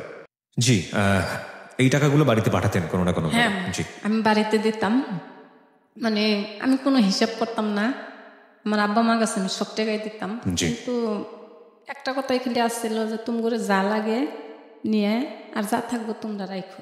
তো আমার আব্বা মা টাকাটা জমাইছিল, জমাইয়ে আমার আব্বা একদিন আমার বললো যে মা তোর দুঃখ আর আমার সহ্য হয় না, কারণ তোমার সুরত্ব নেই, তুমি হইছ নাস্তি, তোমারে ভালো একটা কাপড় দিতে পারিনি, তোমার কোনোদিন ভালো বিজনেস শুতে দিবার পাইনি, ভালো খাওয়ান দিতে পারিনি, তো তোমার আমি কি কমো আর, তুমি যে মরবা আমি তোমার একটু জমিন দিব, তুমি জেনতে থাকো, তুমি যে মরবা ওই জমিনে এসে মরবা, অন্য কোথাও যাই মরতে পারবা না। তো আমার আব্বা আমারে 200 জমিন রেখে দিচ্ছে। দেওয়ার পরে ওই যে আমার আব্বার কাছে টাকা পয়সা আসছিল, তো 5 লাখ 5.5 লাখ টাকা খরচ করে আমার বাড়ি করে দিচ্ছে, ওই জায়গার মধ্যে 2টা রুম করে দিচ্ছে। এই 5 লাখ 5.5 লাখ টাকা আপনি এই মানুষের বাড়ি বাড়ি কাজ করে করে জমিয়েছেন? হ্যাঁ। ওকে। তো আমার আব্বা মানে এতটি জমা হয়েছিল না, কিছু কম আছে। আচ্ছা। তো বাড়ি করছি আজ 3 বছর। ওকে। আব্বার আমি বললাম যে তুমি টিন দিয়ে ঘর দিলে, আমার তো কেউ নাই, ভেঙে ছেড়ে গেলে কেরা করে দেবো, তো তুমি ই করো, ইট কিনে ইট দিয়ে তুমি আমার ই করে দাও, চারপাশে ইট দিয়ে ওর পে টিন দিয়ে দাও। তা আমার আব্বা তাই করে দিচ্ছে, ওই বাড়ি করে দিচ্ছে, বাথরুম টাথরুম সব, গোসলখানা সব, মানে ঢাকার বাসার মতোই করে দিচ্ছে। তখন আমার ঘরে 3-4টে মেয়েও রাখতাম, আমার দেশে তো নাই না, আমি একটা রুম নিলাম, নিয়ে 4-5টা মেয়ে রাখি। ওই মেয়ে ঘরে সারাদিন কাজও করি, ঘরেও রান্ধি, হ্যাঁ ঘরেও খাওয়াই, মানে আমি সেরকম পরিশ্রম দিতাম তখন আরো বেশি। তখন আমার মাসে মনে করেন যে 14-15 হাজার টাকা আমি বাড়িতে দিতাম প্রতি মাসে। ওই মেয়েগুলো কি করতো? মেয়েগুনি গার্মেন্টস চাকরি করতো। আচ্ছা। তো এই মেয়েগুনি থাকতো আমার কাছে, আমি মাসে মাসে ভালো টাকা দিতাম। ওই মেয়েরা কি করতো, টাকা পায় আমার কাছে দিয়ে দিত, ওর ঘরে যেই টাকাটা জমা থাকতো ওই টাকাটা আমি একলগে বাড়িতে দিতাম 50-60 হাজার, আবার পরের মাসে ওরা ওর টাকা ম্যানেজ করতাম। এরকম করে আমার বাড়িটা কমপ্লিট করাইছি। করানোর পরে বাড়ি কমপ্লিট হয়েছে, ওই আমার মেয়েটা ক্লাস 9-এ যখন উঠলো তা আমি এত কষ্ট করে কুচিনেও পড়াই, ভালো কুচিনেও পড়াই, ঘরে পড়তে বসি না। তো ওই দেখা যায় যে ডাব শ্যাম্পু ছাড়া উনি শ্যাম্পু ব্যবহার করে না, তেল ছাড়া কোনো তেল ব্যবহার করে, মানে উনি বাসা বাসা জিনিস ছাড়া উনি ব্যবহার করবো না। আপনার মেয়ে? হ্যাঁ। আচ্ছা। তো আমি যে কৈতন দিতাম ওটা ওরা বুঝতো না, ওরা মনেই করে না। ওরা মনে করে যে ওরা বড় লোকের মেয়ে, ওরা এরকম করে চলে। তো এরকম করে দিতে দিতে যখন 9 পরীক্ষা দিল, রেজাল্ট যখন খারাপ আসলো, মানে পাশ করছে, রেজাল্ট ভালো না, তখন আমি বললাম যে দেখ আমি জীবনে কি করলাম তোরা তো দেখলি না জীবনে, কিন্তু এই রেজাল্ট আমি তো করে পড়াশোনা করাম না, আমি তোর ঢাকা নিয়ে যাম, কাজ করাম, তোর ঢাকা নিয়ে আসলাম। নিয়ে এসে গার্মেন্টসে দিলাম। গার্মেন্টসে দিয়ে ও কান্দে না, আমি কান্দি যে ওর পড়াশোনাটা আমি নষ্ট করালাম। তা মাঝে মাঝে আমি কি করি, স্কুল খুঁজি, ওরে না কইয়া। আমার কথা হইলো যে ওরা কষ্টও করাম, লেখাপড়াও করাম, দেখি কোনটা ও এগিয়ে যায়। তো কিছুদিন চাকরি করে 2-3 মাস মনে হয় আমার টাকা পয়সা দিচ্ছিল। তারপরে একটা ছেলের ফান্দে পড়ে গেল, মেয়েটা। আচ্ছা, মানে আপনার বিয়ে, যে মেয়েটাকে বিয়ে দিয়েছিলেন তারপরের মেয়ে? হ্যাঁ, এই যে এসএসসি পরীক্ষা দিল, এটা একটা ছেলের ফান্দে পড়লো। পড়ার পরে শুরুর তো আমি না করছি যে না দেখো তুমরে এত দূর আমি নিয়ে এসছি, তুমরে ভালোভাবে মানুষ করার জন্যে, তোমরা ভালো মানুষ লেখাপড়া করো, তুমরে আমি দেখে বিয়ে দেব। যদি টাকা 5 লাখও তোমার দেওয়া লাগে, আমার যদি ভিক্ষাও করা লাগে, আমি তাও করব, তাও তুমরে ভালো দেখে আমি বিয়ে দেব। তা আমি দেশে ছেলে খুঁজলাম যে ওই যে সেনাতে চাকরি নেয় বা পুলিশে চাকরি নেয়, যদি লগর যদি 2-4-5 লাখ টাকাও দেওয়া লাগে, আমার মেয়ে তো কামাই করতেছে, আমি কামাই করতেছি, ওর 5 লাখ টাকা দিলে তো আমার সমস্যা নেই, ওর সংসার ভালো হবো। তো ওই ছেলের ফান্দে পড়ে 7-8 মাস চাকরি করে ছেলের সব টাকা খাওয়ালি। খাওয়ানোর পরে একদিন রাত্রে আমার ছোট ভাইরে ডাক দিলাম। আমার ছোট ভাই উত্তরা গাড়ি চালায়, আমার আম্মারে নিয়ে এসেছি ফোন দিয়ে, নিয়ে এলাম। নিয়ে আনার পরে আমি বললাম যে তোরা হুনে কাগে ও কি চা, ওই ছেলের সাথে কি সম্পর্ক রাখবো না রাখবো না? আমার ভাইয়ের সামনে জব দিয়ে হালাইলো, কয় আমি হেরে বিয়ে করব, মানে একটা হিরুনসি নিশাপানি করে। তা আমার ভাইয়ে কি করলো, স্টাম আনালো আমারে, কয় তুমি স্টাম কিনে নিয়ে আসো। স্টাম কিনে নিয়ে এলো, ঘরের দরজা জানালা সব বন্ধ করলো, ভয় দেখাইতেছে। এরপরে ওই কথাই শিকার হয়ে গেল। পরে রাইতের 12টার সময় আমারে হুদ্দে ওরে হুদ্দে বাড়িতে পাঠাই দিল, মারে হুদ্দে। বাড়িতে গেলাম, যাইয়া সকালে যাই পৌঁছিলাম, জহরের আওয়াজ দিছে, তখন আমি বাড়িতে না পড়লাম যে আমার আর থাকা সম্ভব না, আমি তো মানুষের কাম করে খাই। আমি আইসে সাবার পর্যন্ত আসিনি, যখন আমি নবীনগর আইসি তখন আমার বাড়ির তো ফোন দিছে, কয় মায়া নাইকে। আমি আর উঠিয়ে নাই, শরীরে এমন অবস্থা, আমি তো মায়া নাই, এখন ঘুরে তার আমি যাইতে পারতাছি না। আমি বাসায় আসছি, আইসে সারা রাত গেছে, আমি সিকির পেটে কাঁদছি যে পোলাপান স্বামী ছাড়া হইলাম, সব কিছুই করলাম, কিন্তু পোলাপান কন্ট্রোলে রাখতে পারলাম না। বাপ মায়ের টাকা দিলাম, পয়সা দিলাম, কিন্তু বাপ মা আমার পোলাপানটি মানুষ বানাইতে পারলো না। তো এলে দুঃখ করে আমি কান্দিছি। কান্দার পরে অনেকগুলো ডাইমেনশন আছে আজকের এই গল্পের, অনেকগুলো। এবং আমি যাবো আপনার কাছে, বিরতিতে যাওয়ার আগে একটু একটা কথা বলতে চাই। ডাইমেনশনগুলো হচ্ছে এরকম যে এই ভদ্রমহিলার জায়গাটা থেকে দেখেন, উনি কোনো কমতি রাখেনি, ওনার যে সামর্থ্য ছিল সেই সামর্থ্যের চূড়ান্ত পর্যায়ে চলে গেছেন।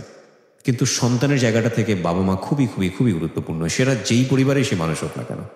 এবং একজনকে যদি পায়, কারণ মা যে দায়িত্বটা পালন করেছে, বাবাও যদি সে দায়িত্বটা পালন করতো, তাহলে হয়তো এই মেয়েটির ক্ষেত্রে ঘটনাটা এরকম ঘটতো না। সেটা সন্তানের জন্য একেবারেই বেসিক নিড। কি বলবেন, এখানে ভদ্রমহিলাকে দোষ দেওয়ার কিছু নাই, মেয়েটাকে দোষ দেওয়ার কিছু নাই, কারণ মেয়ের যে বয়স বা এই ছেলেটার যে বয়স, সেই বয়স থেকে বাবা মার এই কষ্টটা বোঝাটা সম্ভব না, আসলেই সম্ভব না। আমরা কেবলমাত্র যেই বয়সে থাকি সেই বয়সটাকেই বুঝি, যে বয়সটা অতিক্রম করে এসেছি সেই বয়সটাকে বুঝি, কিন্তু এর পরের বয়সের যে অভিজ্ঞতাটা কি সেটা আমরা সেই বয়সে বুঝি না, বা প্রকৃতি আমাদেরকে সেটা বুঝতে দেয় না। সুতরাং ওই মেয়েটি যদি বুঝতো যে তার মা আসলে কতটা কষ্ট করেছে তাদেরকে মানুষ করার জন্য, তাহলে হয়তো এত বড় একটা সিদ্ধান্ত সে নিতে পারতো না। খুব কঠিন আসলে। হ্যাঁ, কি হলো?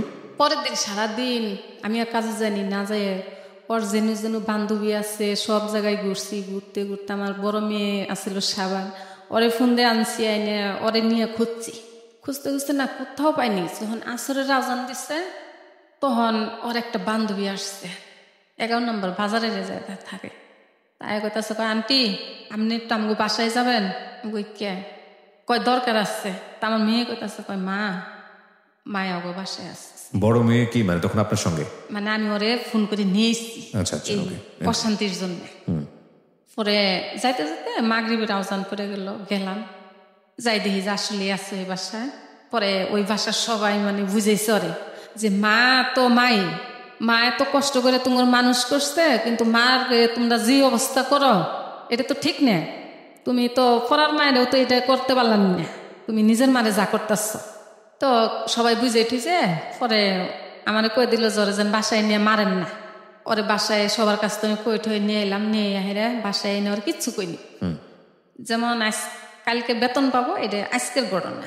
তো রাইতে আমি বুঝাইলাম যে মা, আমার বাড়িতে এরকম ঘর দরজা দিতে আসছি, টাকা পয়সার খুব প্রয়োজন, কিছু ঋণ আসছি, বেতন পাই যেন কারোর দেহ না, বেতন ঘরে নিয়ে এসো। ও বেতন পাইতো 12-14 হাজার টাকা করে বেতন পাইতো গার্মেন্টসে। আজকে রাইতে এই কথাবার্তা, কালকে ও বেতন পাবো। ওরা আবার ওই যে ডাচ বাংলার মাধ্যমে ও টাকা ওঠায়। তো টাকা উঠাইয়া ছেলেরে দিতে আসছে সব 13,000 না কত হাজার টাকা দিয়েছে। আচ্ছা, দিয়ে যখন ঘরে আসছে ওই দিনকে আমি ওর পিটন দিচ্ছি, মানে হাত পা বাইন্দে ঝাড়ু দিয়ে পিটাইছিলাম। পিটানোর পরে আমার বলতেছে জন্য যাই তোমার আমি টাকা উঠাই দিব। তা আসলে আমি খুব অবর, এখনো আমি অবর। আমার পোলাপানে যা কয় আমি তাই বিশ্বাস করি। তো আমি ও আগে আগে যায়, আমি পিছে পিছে যাই। তো যাইতে যাইতে যাইতে যাইতে এই যে ডাচ বাংলা ছাড়াইও আরো জায়গাও। তা আমি কই তুই ওদিক যাস কে, এই যে এনতলে টাকা উঠায় মানুষে, তুই অত দূর যাইতেছস কে? ওই যে সামনে তো উঠাম। তো এই সামনে কইতে কইতে আমারে মনে করেন যে পল্লবী থানার মধ্যে যাই ও দাঁড়াইছে, এর আগেও আর দাঁড়ায়নি। তো ও যখন থানার মধ্যে গেছে আমি তো আর জানি না যে ও আমারে কি করবো। তা আমিও গেছি, ও যায় দাঁড়াইছে, ও তো আমারে নেওয়ার জন্য দাঁড়াই আছে। তা আমিও গেছি। যাওয়ার পরে পুলিশের বলতেছে কয় এই মহিলার কাছে আমি আর থাকতে চাই না। কেন, তোমার কি হয়? কয় আগে মা আসলে এখন আমার মাও না, আমি এই মহিলার চিনি না, এই মহিলা খুব অত্যাচারী, এই মহিলার আমি বেতন পাই টাকা দেই, মহিলা কয় যে আমার এই টাকাই হবো না, আপনি করে যদি কোনো আশ্রম থাকে তা আমার দেন, আমি ওই জায়গায় থাক। তখন পুলিশে কইতাছে কয় তোমার তো সেই বয়স নেই, আশ্রমে থাকার বয়স নেই, তোমার তো সেই বয়স নেই। আপনাকে কিছু জিজ্ঞেস করলো না? হ্যাঁ, আমার জিজ্ঞেস করছে। পরে কয়, পরে বলতেছে পুলিশে যে তোমার তো সেই বয়স নাই কে, তুমি যে আশ্রমে থাকবা, তুমি তো নিজের মার কাছেই থাকতে পারতেছ না, তাহলে তুমি আশ্রমে কিভাবে থাকবা? পরে আমারে জিজ্ঞেস করলো যে এমনি কি হয়, যে আমার মেয়ে। আপনার মেয়ে যা কইছে কি সত্যি? আমি কই সত্যি আর মিথ্যা না, আপনি যেটা করবেন আমি ওটাই মাইনে নেব, কারণ আমার করার কিছু নাই। তো এই ছেলের সাথে সম্পর্ক দেখে আমি মার দিচ্ছিলাম, এটা সঠিক। পরে আমার মধ্যে আটকে রাখছে থানাতে আটকে রাখছে। পরে কয় আপনার পরিচিত কে আছে, তারে ফোন দেন, হিয়াই সামনে দিনে যাও। তা আমার আর পরিচিত এমন কেউ নাই। ওই যে মুন্না ভাইয়ের কথা বললাম, ওই মুন্না ভাই আমার পরিচিত, তাছাড়া আমার কোনো পরিচিত কোনো লোক নেই। পরে মুন্না ভাই আমি ফোন দিচ্ছি, বললাম যে এরকম মায়া যে আমার থানার মধ্যে নিয়ে এসছে, তো পুলিশে যাবার দিতেছে না, আপনি আহেন। পরে মুন্না ভাই আসলে পুলিশে দেখে কয় যে আপনার লোক, যে হ্যাঁ, আপনি নিয়ে যান, আপনি যেটা বিচার করেন। পুলিশ বলছে না? হ্যাঁ। পরে নিয়ে আসলো মুন্না ভাই, আমার বাইকেরে নিয়ে আসার পরে আমারে বললো যে তুমি বাসায় যাও, আর মায়ারে এই হাতে করে হের বাসায় নিয়ে গেল। নিয়ে যাওয়ার পরে হের বউ আমারে পীরের মতো ভালো জানে, মুন্না ভাইয়ের বউ আমার অনেক ভালো জানে।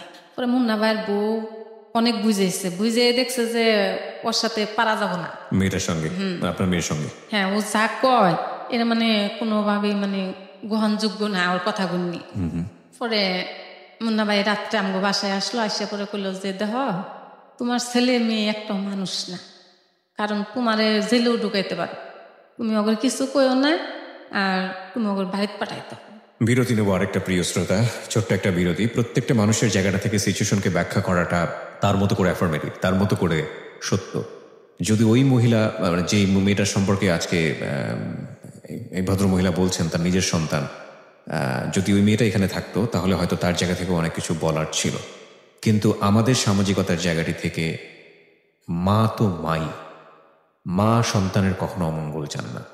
এবং সেই মাকে যদি কেউ এরকমভাবে, উনি যেটা বলছেন সেটা যদি সত্যি হয়ে থাকে, যেহেতু আমাদের এটা ইনভেস্টিগেটিভ শো না, যদি কেউ থানায় নিয়ে যায় সন্তান হয়ে, এবং পুলিশকে গিয়ে যদি এরকম স্টেটমেন্ট দেয়, এর চাইতে দুঃখজনক বিচার আপনি কি করবেন? এখানে বিচারের কিছু নাই, কিন্তু এর চেয়ে কষ্টকর এবং দুঃখজনক পরিস্থিতি আসলে কি হতে পারে? রাশেদ, তুমি কি এটা জানতে? তোমার মা যেটা আজকে বললো। হ্যাঁ, আমি জানতাম। এটা কতদিন আগের ঘটনা? এটা তাও 1.5-2 বছর হবে। তুমি এই বিষয়টাকে কিভাবে দেখেছিলে ওই সময়? তোমার মা যেটা বললো সেটা কি সত্য? হ্যাঁ, সত্য। তোমার সঙ্গে তোমার ওই বোনের সম্পর্ক কেমন ছিল? ভালো ছিল। ভালো ছিল। তো কি মনে হয় যে কাজটা তোমার বোন করেছে সেটা কি আসলে ঠিক করেছে? না, একদমই ঠিক করেনি। তুমি কিছু বলেছিলে ওই সময় তোমার বোনকে? আমি তখন গ্রামের বাড়ি ছিলাম। গ্রামের বাড়িতে ছিল। ওকে, জি, বললো আপনাকে যে ছেলে মেয়ে মানুষ না বা এরকম কিছু একটা। হ্যাঁ, পরে ওরে বাড়িতে পাঠাইলাম। আমার ছোট ভাই দায়িত্ব নিল যে তোমার আজকের তনে যা কিছু লাগবে সব আমি দেব। মানে আপনার ওই মেয়েটার? হ্যাঁ। আচ্ছা। তোমার মা দেখ বা না দেখ, আমি বলছি যে আমি তোমার কিছু দেব না। পরে আমার ভাই বলছে যে তোর মাও কিছু না দিলেও আমি দিব, তোর যা লাগবে তুই আমার করবি। পরে ওরে এর আগে উন্মুক্ততে ভর্তি করাই দিছিলাম আমি। আচ্ছা। মানে এই ঘটনার আগে? হ্যাঁ, ঘটনার আগে। মানে পড়াশোনা করে উন্মুক্ততে, পাশাপাশি সে কাজও করবে? আমি উন্মুক্ততে ভর্তি করাই দিছিলাম। আচ্ছা। তারপরে উন্মুক্ততে মানে 9 পরীক্ষা দিয়ে হাইরে 9 পরীক্ষা মানে ভর্তির পরেই এই ঘটনা। আচ্ছা। পরে বাড়িতে পাঠাই দিলাম। দেওয়ার পরে আমার ভাইয়ে ওরে সবকিছু মাইনে নিল যে তুমি আজকে তো না আমার কথা শুনবা, আমি তোমার মামা না, আমি তোমার বন্ধু। তোমার যখন যেটার প্রয়োজন পড়বো তুমি আমারে বলবা, তোমার মারে বলার দরকার নেই। তো কিছুদিন থাকলো হারে পরীক্ষা আসলো। পরীক্ষার সময় আমার বোনের বাসার তো পরীক্ষা দিল। আমার ভাইয়ে খাওয়ার টাকা 2 মাস যে থেকে পরীক্ষা দিছে, খাওয়ার টাকা দিচ্ছে, তারপরে ফরেন ক্লাবের টাকা দিচ্ছে, আমি দিইনি। না দেওয়ার পরে আমার ভাই দিচ্ছে। দেওয়ার পরে আমার ভাই আবার কাপড় চোপড় কিনে দিচ্ছে, তেল সাবান দিচ্ছে। বউ তো হয়েছে পড়ার মেয়ে, তো বোনের মেয়েরা যদি এত কিছু দেয়, বউয়ের তো অবশ্যই খারাপ লাগার কথা। এমনকি যুগ হয়েছে খারাপ, তো বইয়ের সাথে একটু গন্ডগোল, মনোমালিন্য হয়েছে বিষয়টা নিয়ে। আচ্ছা। ওই লাহারে বইয়ে আবার এমন একটা পেঁচ লাগাই দিচ্ছে যে মায়া ফোনে কার সাথে কথা কইছে। তা আমার ভাই খুব রাগী মানুষ, হেনতনে ওর সাথে কথা কওয়া বন্ধ। যে আমি ওরে এত বুঝিলাম, এত কিছু করতেছি, করার পরে ও আমার কথারও বাধ্যতা হইলো, তাহলে তো ও তো মানুষ হবো না। তা আমার ভাই তখন আমার পিছিয়ে গেল। যাওয়ার পরে আমি বাড়িতে গেছি, আমার কথা আছে যে মা, আমি তো সামনে আমার মেট্রিক পরীক্ষা, তো তুমি আমারে নিয়ে যাও, আমি চাকরি করবো আর পড়াশোনা, আমি আর এরকম করবো না। তা আমার বড় মেয়ে আমার না করলো, কয় না মা, পরে নিয়ে যাও না, ও কিন্তু কালসাপ, ও কিন্তু তোমার কথা মানব না। তা আমি ওরে নিয়ে আসলাম। নিয়ে আসার পরে গেছে বছর নিয়েছি বাড়ির, যখন 8 পরীক্ষা দিয়েছে, হ্যাঁ, তখন ওরা আইনে 9 আমি জার্মান টেকনিক্যালে ভর্তি করাইছি। ওরাও নিয়ে আসলাম যে আমি জীবনে এত কষ্ট করলাম, ওরা আমার মূল্য দেয় না, কি করি তাও দেখে না।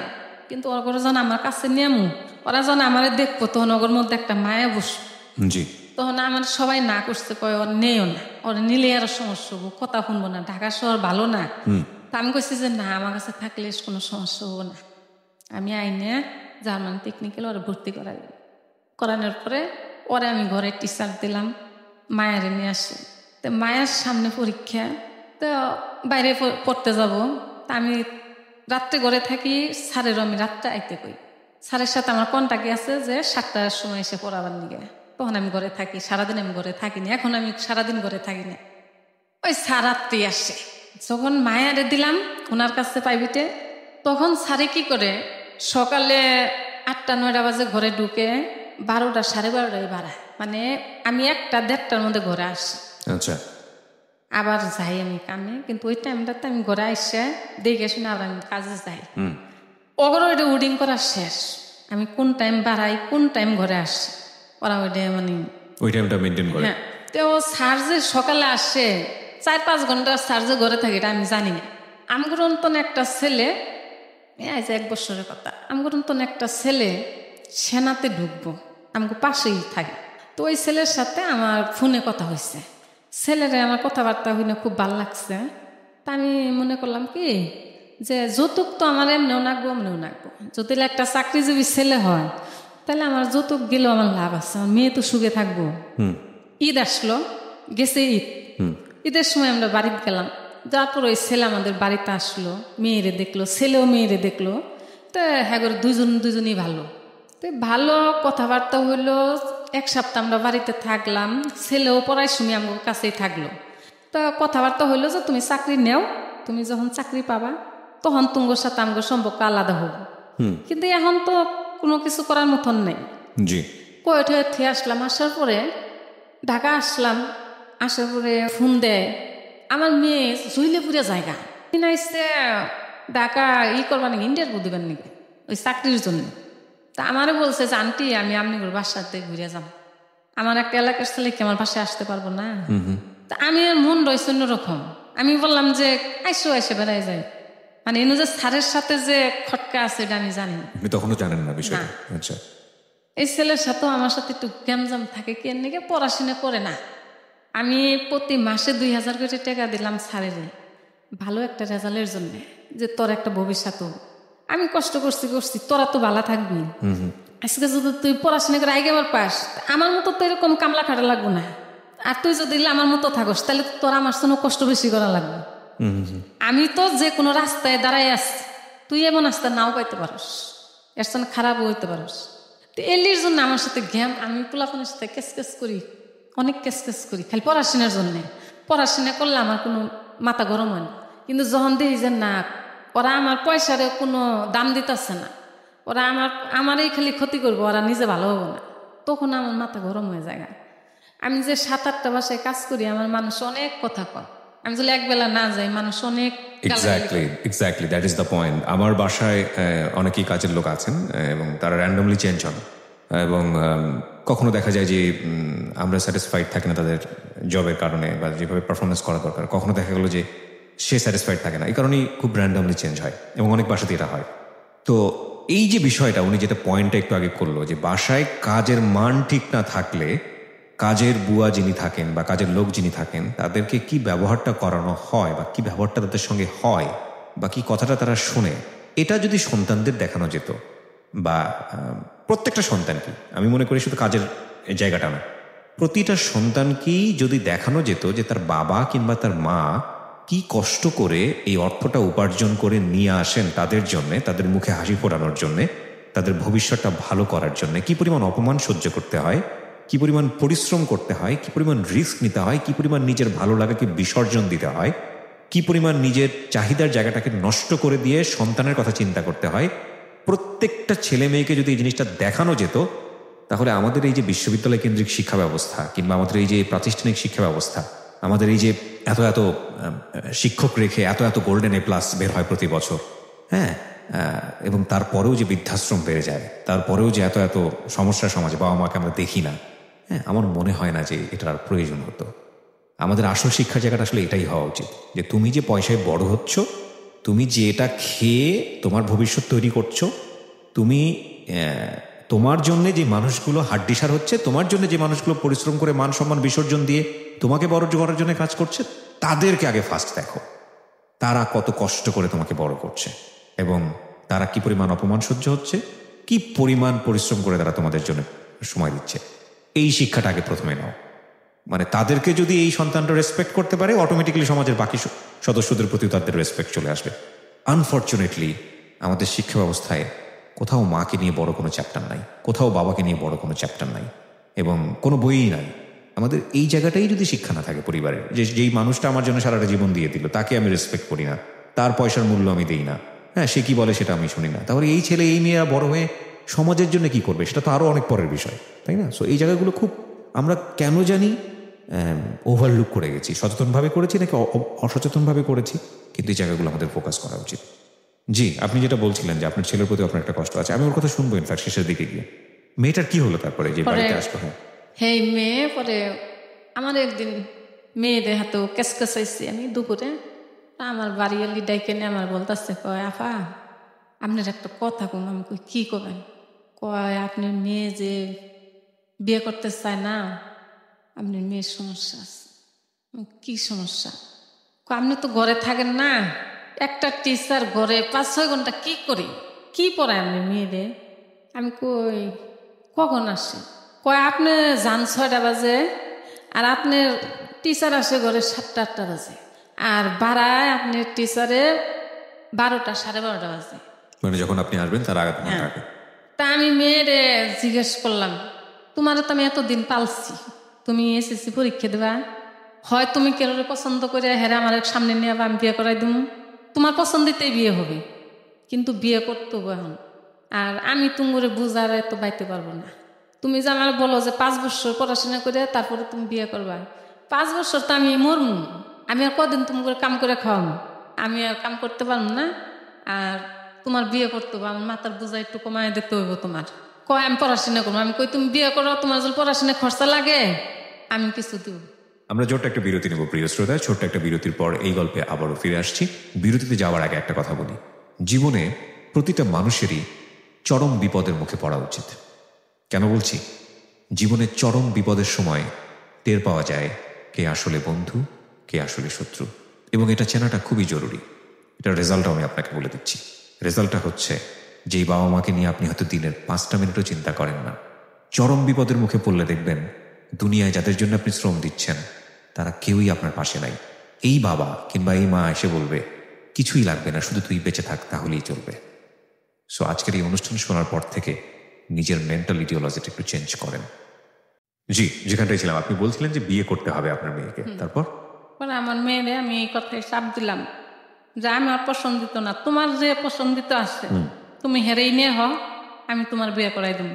আর তোমার যদি পড়াশোনার সমস্যা হয় আমি দেখ, আচ্ছা, তাও তোমার বিয়ে করতে হবে। আমার গাড়ির রূপে এত চাপ আমার সহ্য হইতেছে না। পরে কয় 5টা বছর আমার পড়াও, 5 বছর পরে আমি বিয়ে করি। মানে 5 বছর হইলো ওই ছেলে, মানে এই মাস্টার এখনো আছে, পরে 5 বছরও পড়াশোনা করবো, হ্যাঁ, আর ও মানে 5 বছর অনার্স পর্যন্ত পড়বো, তখনকে বিয়ে করবো। এই কথা শুনে আমি বললাম যে মাস্টার সকালে আসে কেন, আমি আর কই না যে এই ঘটনা আমার অমুকে কই দিছে, আমি এটা কই না, আমি একটু ভিতরে রাখি দিই। আর ভিতরটা মনে আমার জইলে পুড়ে যায় ওগরিলি দেখে। কয় মাস্টার আহে সকালে রাশিদুলের সাথে আমার সাথে একসাথে পড়াইতে পারে না, ঝামেলা হয়, এই জন্য মাস্টার জন্য সকালে আহে না। আমারও এই দোষটাই, মানুষের দোষ দিয়ে দরকার নেই। তো যাকে আবার কিছুদিন গেছে, এর সাথে এমন ব্যবহার যে আইসে ঘরের দরজা আটকে এসেছে, ঘরে ঢুকতেই দিতেছে না। আমি কই বছর বিয়ে নাও করে, যদি আমার সাথে বিয়ের কোনো সম্পর্ক নাও হয়, ও তো আমার এলাকার ছেলে, ও আমার কাছে আসতে পারবো, আমি ওর কাছে যাইতে পারবো। আমার যদি হুনি মরতাছে তাহলে আমি অবশ্যই দৌড়াবো, ওর হাতে আমার কোনো সম্পর্ক দরকার নেই, আমার একটা এলাকার ছেলে। তো তুমি এইরকম করতেছো কেমনি? কৌ যদি এই ঘরে আমি বিষ খাই মরুন। তো জাগা কানতে কানতে অস্থির ছেলে, বুঝে টুঝে পাঠাই দিলাম। দেওয়ার পরে এটা মুন্নাবাই থাকলো, মুন্নাবাইরে নিয়ে পরে আমি বললাম যে দেখেন এই ঘটনা। মুন্নাবাইয়ের কথা ভালো না, মানে মুন্নাবাইরে ও বুঝাইছে, কলে যে দেখ পোলাপান বড় হয়েছে এখন, তুমি এলি কিছু কইও না। আমি আর মুন্নাবাইয়ের কাছে বলতে পারলাম না যে ওর সাথে মাস্টারের সাথে সম্পর্ক আছে, মানে এই জিনিসটা আমার মুখ আর আসলো না। আচ্ছা, নিজের মেয়ে তো, হ্যাঁ, আমি এটা মানে ভিতরেই রেখে দিই। জি, ফুন্দে ফুন্দে কান্দে, আন্টি আন্নের সাথে আমি একটা আত্মীয় করতে চাইছিলাম, আপনারা আমার ফালাই দিলেন। তো বাবা তুমি ধৈর্য ধরো, তুমি ই করো না, একবারে তুমি মনে করো না যে এটা বাদ গেছে গা, মানুষের মন ঘুরতেও পারে। আর যদি নাই ঘুরে তুমি আমার আন্টি ডাকছ, আমিও তোমার ছেলের মতোই দেখি, তুমি আবার যাবো, কোনো সমস্যা না। আলামিনের বুঝিয়ে দিলাম। দেওয়ার পরে এই যে আমি বারণ করলাম যে স্যার জানি সকাল আসে না, কিন্তু স্যার আল্লাহর 30 দিনই সকাল আসে। আমি ওই টাইমটা ঘরে থাকতে পারি না, আমি 6টা বাজে যাই, আমি এক ফিরি ওই কয়টা বাজে 12টা বাজে, মানে তখন আমি এক বাসার তনে বাড়াইয়া আরেক বাসায় যাই, তখন আমি একটু এর আগে আমার বাড়ানোর কোনো কায়দা নেই। আমি সকাল 6টা বাজে ঢুকি, 12টা পর্যন্ত আমার কোনো কায়দা নেই, আমি বাড়াইতে পারি না। একদিন আমি 10টা বাজে বাড়াই আসছি, বাসায় এসে দিয়ে যে স্যার ঘরে, আমার তো শরীরে কাপ উঠে গেছে যে মানুষে যে কয় মিথ্যা তো কয় না। তাই আমি আর স্যারের কিছু কইলাম না। স্যার যখন গেল তখন মেয়ের আমি কইলাম যে তোমারে কয়দিন না করছিলাম যে স্যার যেন সকালে আসে না, স্যার তো সকালে ডেলি দিনে আসে, তাহলে যদি আমার যদি কেউ কয় এটা কি মিথ্যা হবো না সত্য হবো, তখন আর কথা বলে না, কয় আজকে তো নাড়াবো না, বালা পড়ায় তো এই জন্য তোমার সমস্যা হয়, আজকে তো নাড়াবো না। আচ্ছা, আবার কিছুদিন যায়, সারা হেই মানে ও আমার না করে, আমি তাই মানি যে আসলে আহে না। তো বাড়িওয়ালা খালি মানে আমার মেয়ে দেখে আমি কিভাবে চলি, আমার চলন ফিরন দেখে উনি মায়া করে আমার উপরে। তখন বাড়ি এলে খালি চিন্তা করে যে একটা পোলা পান যদি ডাক দেয় তাহলে কি হবো, হয়তো ফিডিং খাবো, নয় বিয়ে শাদী হলে রাখবো না, তাহলে এই বেটির জীবনটা নষ্ট হবো। বাড়ি এলে আর কিছু করে না, না করে আরেকদিন আমার বলতেছে, কয় আফা আপনার কি কমু? আমি কি কন? কয় আপনার মেয়ের পরিস্থিতি খুব খারাপ। কয় আপনার মেয়ে সার যে ঘরে আহে দরজাতে বয়ে থাকে। আমি আপনি করে ভাড়া দিচ্ছি যে আমার সাথে একটু কথাবার্তা বলবো, আপনার মেয়েটারে দেখে আমার পছন্দ হয়েছে, আমার সাথে একটু বয়ে থাকে, আল্লাহ গল্প করব। কিন্তু সার যায় ঢুকে ও দরজা মাইরে বইয়ে থাকে আর বাড়ায় না। তাহলে এনার ভাঙ্গার কিছু আমার কওয়া লাগবো? যাক আমি বাসাটা ছাড়ি দিলাম। আমার এলি হুনতো না, আমার খুব খারাপ লাগে দেখে বাসাটা ছাড়লাম। ছাইরে হুনতো আর একটু সামনে আসলাম। আসার পরে আমি সেপারেট রুম নিলাম। আপনি টিচারকে বাদ দিচ্ছিলেন না? না, টিচারের বাদ দিমে যে আর পরীক্ষার সামনে, এই জন্য বাদ দিবার পাইতাছি না। এ তো ঘরে পড়তে বসেই না, ওই টিচারে যে জল্লা পড়ায় ওই জল্লাই, তাছাড়া ঘরে পড়তে বসে না। পড়ার কথা কইলেই মনে করুন উল্টা পাল্টা কথা কয় আমাদের। তে স্যারের বাদ দিম খালি পরীক্ষার জন্য খালি ধৈর্য ধরে আসছি। রুম সাইডে দিলাম, দিয়ে এনো আইলাম।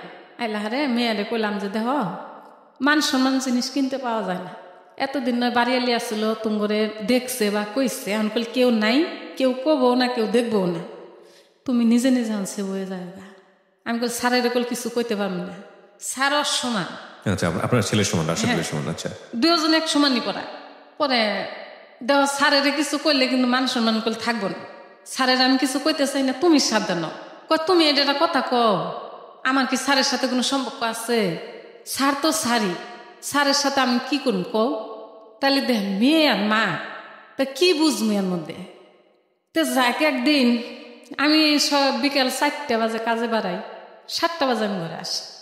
তো 4টা বাজে আমি কাজে গেছি, 5:30 বাজে আমি ওই দিন আয় বসছি ম্যাডামের কয়ে। মানে আমার যা কাজ আমি অতি তাড়াতাড়ি কাজ করে ম্যাডামের কইছি যে ম্যাডাম আমি বাসায় যাবো আজকে। তো বাসায় আসছি, আয় দিই স্যার আমার ঘরের মধ্যে এই আচারে ডিব্বে ডাব্বি ভাঙ্গে ঘরের মধ্যে একেবারে অনেক খিসখান্ড করে আলাইছে। তো স্যারও বাথরুমে, মায়াও বাথরুমে। তা আমি আর কিছু কই না, ঘরের ঢুইকেই দেখি ওই অবস্থা। আমি গর্তনে বাড়াই, আমার শরীর অস্থির হয়ে যাইতেছে। আমি গর্তনে বাড়াইয়া বাজারে গেছি যে স্যার বাইরে যাবো গা, তখন আমি ঘরে ঢুকলাম। বাজার তনি ঘুরে এসে দেখি স্যার আসছি। আমি ঢুকলাম, স্যারে কয় আন্টি ই হচ্ছে মায়া তো অসুস্থ। আমি আর কোনে যাই বেটা, তুই কি ডাক্তার? এটা আমার মুখ হারাইতেছে না, ওর সাথে আমার কোনো কথাই বলতে মন চায় না। ওরা আমি ছেলের জায়গা দিচ্ছি, আমি যত রান দিই আমি ওরে খাওয়ান দিই, 2 বেলায় খাওয়ান দিই। ও যা আসে আমি প্রত্যেক দিন ওরে নাস্তা দিই, আমি নিজে না খেলে ওরে নাস্তা দিই। যে ও ছাত্র মানুষ, কষ্ট করে পড়াশোনা করে। ওই তো আমার মর্যাদাটা রাখলো না, আমার ওর সাথে কথা কইতে ঘৃণা করে। স্যার বাড়া এগে লগা যাওয়ার পরে আমি ওরা জিজ্ঞেস করলাম যে স্যার এখন কে নিয়ে আসছিল? কয় মোবাইল নিতে আসছিল। আমি কই ঘরের মধ্যে এই অবস্থাকে? কয় বলে ঘরের মধ্যে আমার আত্মনে পড়ে গেছিল গা, আচারের ডিব্বে পড়ে গেছে। আমি কই তোমার না করছিলাম যে স্যার জানি ঘরে আহে না, 7টা বাজে যাবো। কয় স্যার আইসে তাই কি এসছে, মোবাইল নিতে আসছে। আমি আর সহ্য করতে পারতাছি না, আমি বড় মেয়েরে ফোন দিলাম, মলে তুই মিরপুর আয় তো একটু। তখন আমার মেয়ে সাবার থাকে। কয় কে কি হয়েছে? আমি কই দেখ মায়ের যে এই কাণ্ড, আমি আর সহ্য করতে পারতাছি না, তুই আয়। পরে আমার মেয়ে রাইতে আইলে এক খাটে উঠবে, ও আরেক রুমে হয়েছে, আমরা 3 মাউজি এক খাটে হয়েছি।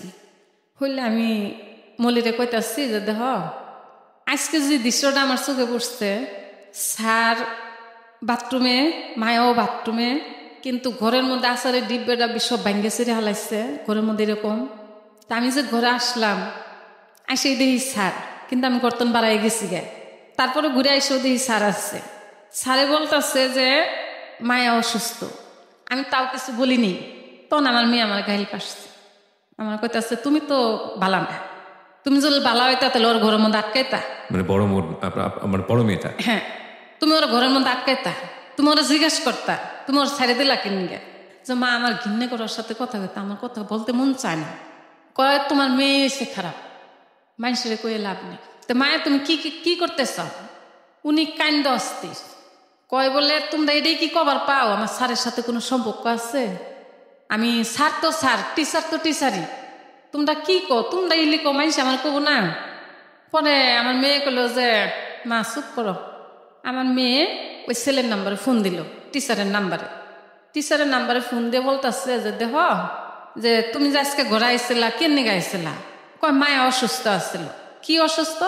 বিষ খেয়েছিল। তারপর পরে আমার বড় মেয়ে বললো যে তুমি বিষ খাইলো, আমরা কেউ বুঝলাম না, তুমি কিভাবে কিন্তু বুঝলে? তুমি বুঝলা। রাইট। আজকে যদি আমার মা যদি চালাক হইতো তাহলে তুমি তো গর্তনে বাড়াইতে পারতা না, তখন তুমি কি করতা? তখন ওই ছেলার কোনো কথা নাই, ফোনটা বন্ধ করে থইছে। তারপরে আমার মেয়ের অনেক বুঝাইলো, আমার বড় মেয়ে, যে দেহ মায়া জীবনটা কিন্তু অনেক কিছু, তুমি আজকে যদি পাও পিছলে এক জায়গায় পড়ে যাও তুমি আর জীবন উঠতে পারবা না, কিন্তু তোমার যে বয়স তুমি কিন্তু ভেজাল করে ফেলাইছো অলরেডি 2 জায়গায়, তুমি কিন্তু বাঁচবা না। তুমি আমার মার কোনো কিছু রাখলা না, তোমার জীবনটা নষ্ট করলা। তো যা হয়েছে ইনতনে তুমি ভালো হয়ে যাবা। ওই বাসা আবার ছেড়ে দিলাম, স্যারের বিদায় করে দিলাম।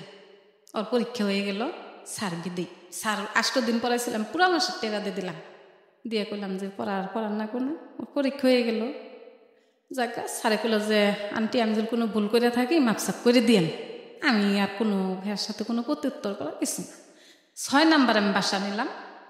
6 নাম্বার বাসা নেওয়ার পরে 1 রুম নিচ্ছি, কোয়ার্টার বাসা।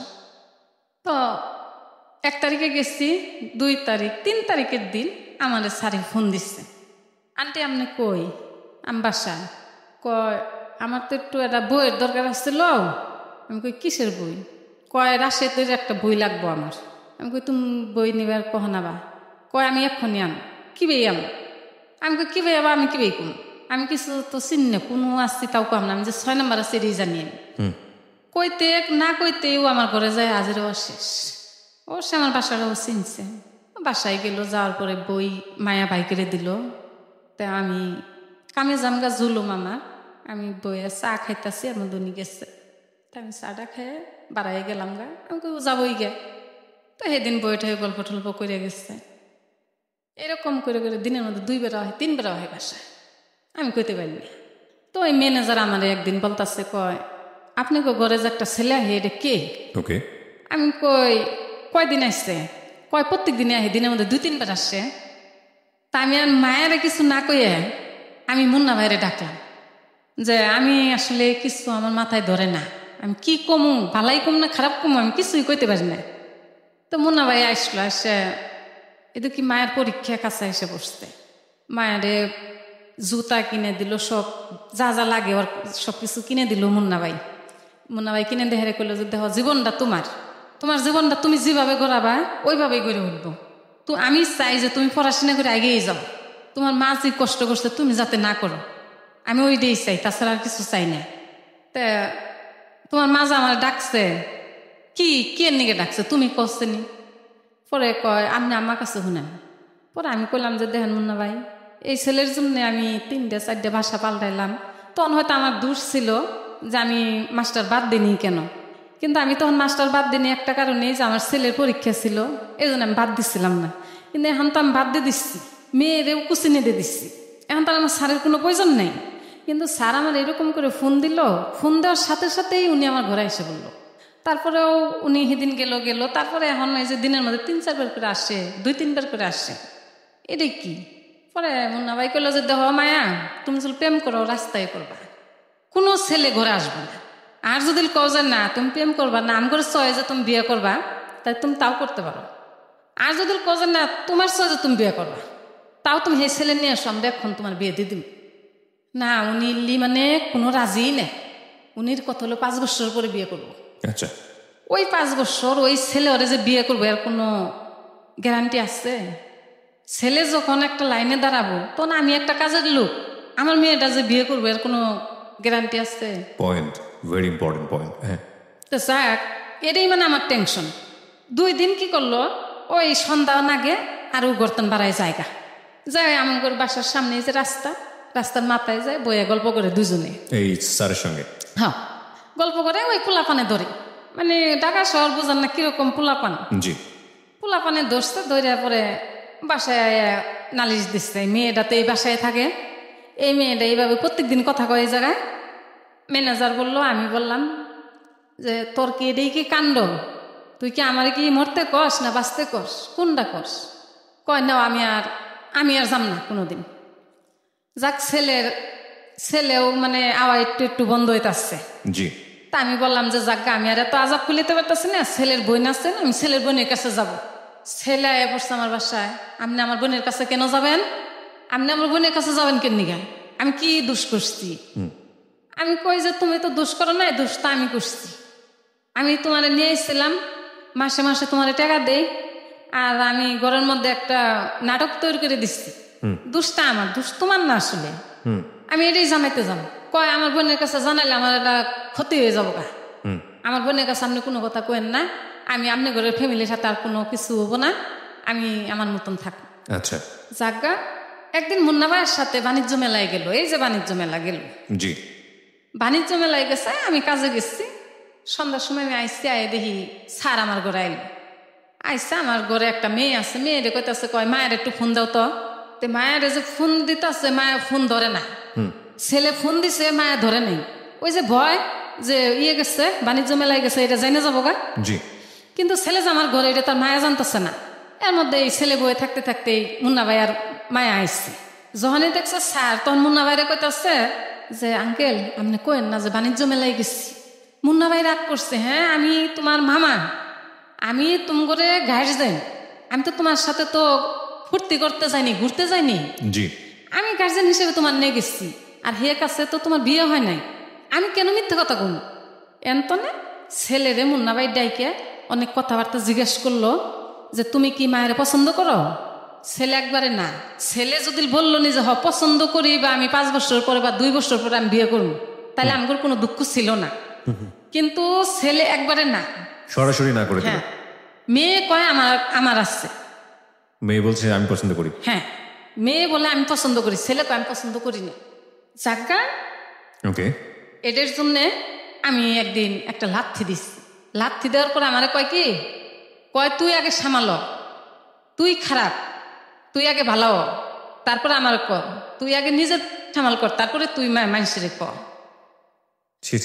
আমি একটা বুঝতে পেরেছি, খুব কষ্ট পেয়েছেন আপনি, যে কারণে হয়তো আপনি কথাগুলো সরাসরি বলছেন। আপনার ছেলেও পাশে বসে আছে, আমি বুঝতে পারছি যে সিচুয়েশনটা আসলে খুব খারাপ ছিল। তবে আমি আপনাকে রিকোয়েস্ট করবো যে বিষয়টা আমরা বুঝে নিয়েছি, আপনি এই স্ল্যাং ল্যাঙ্গুয়েজগুলো যেগুলো আপনার সাথে ইউজ হয়েছে সেগুলো আপনি না বলেন, অন্য কিছু বলেন। তারপর পরে আপনাকে গালিগালাজ করলো। হ্যাঁ, পরে আমার ঘরে তো গেলগা যাওয়ার পরে 1 সপ্তাহ আমগর কেউ ফোনই ধরে না। ওর সাথে আবার ভালো সম্পর্ক, ওর ফোন দিলেও ওর বলে মুখামুখি গালাগালি করে। মুন্না ভাই ফোন দেয়, ধরে না। তারপরে আমার মেয়ে ফোন দেয়, ধরে না।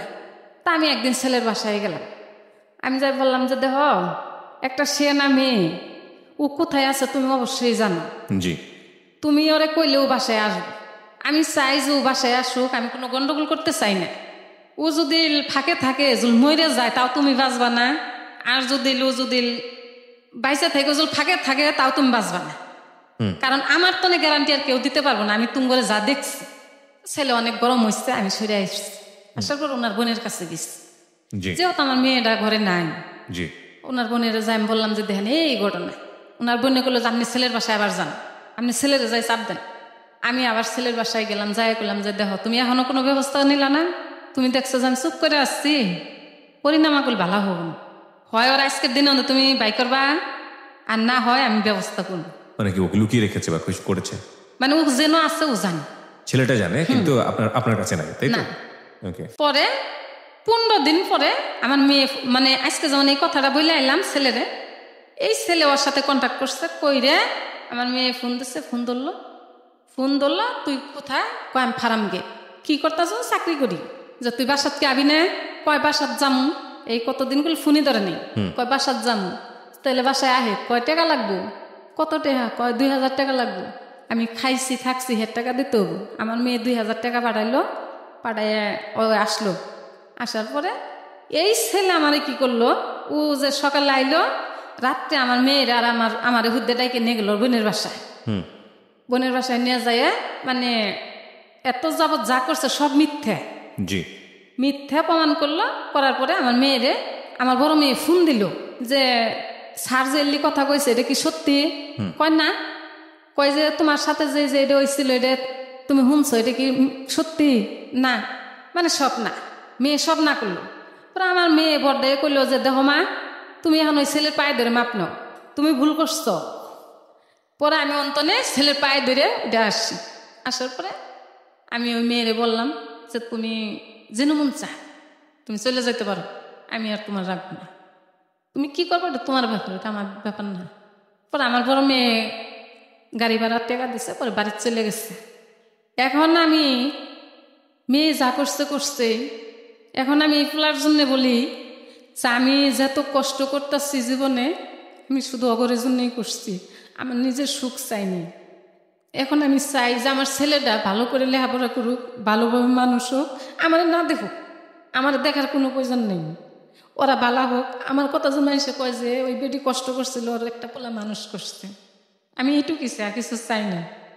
এই ছেলেও ওই মেয়ের কথা শুনে আমার ধাক্কা দিচ্ছে, একদিন আমার মারবার গেছে, বুঝছেন?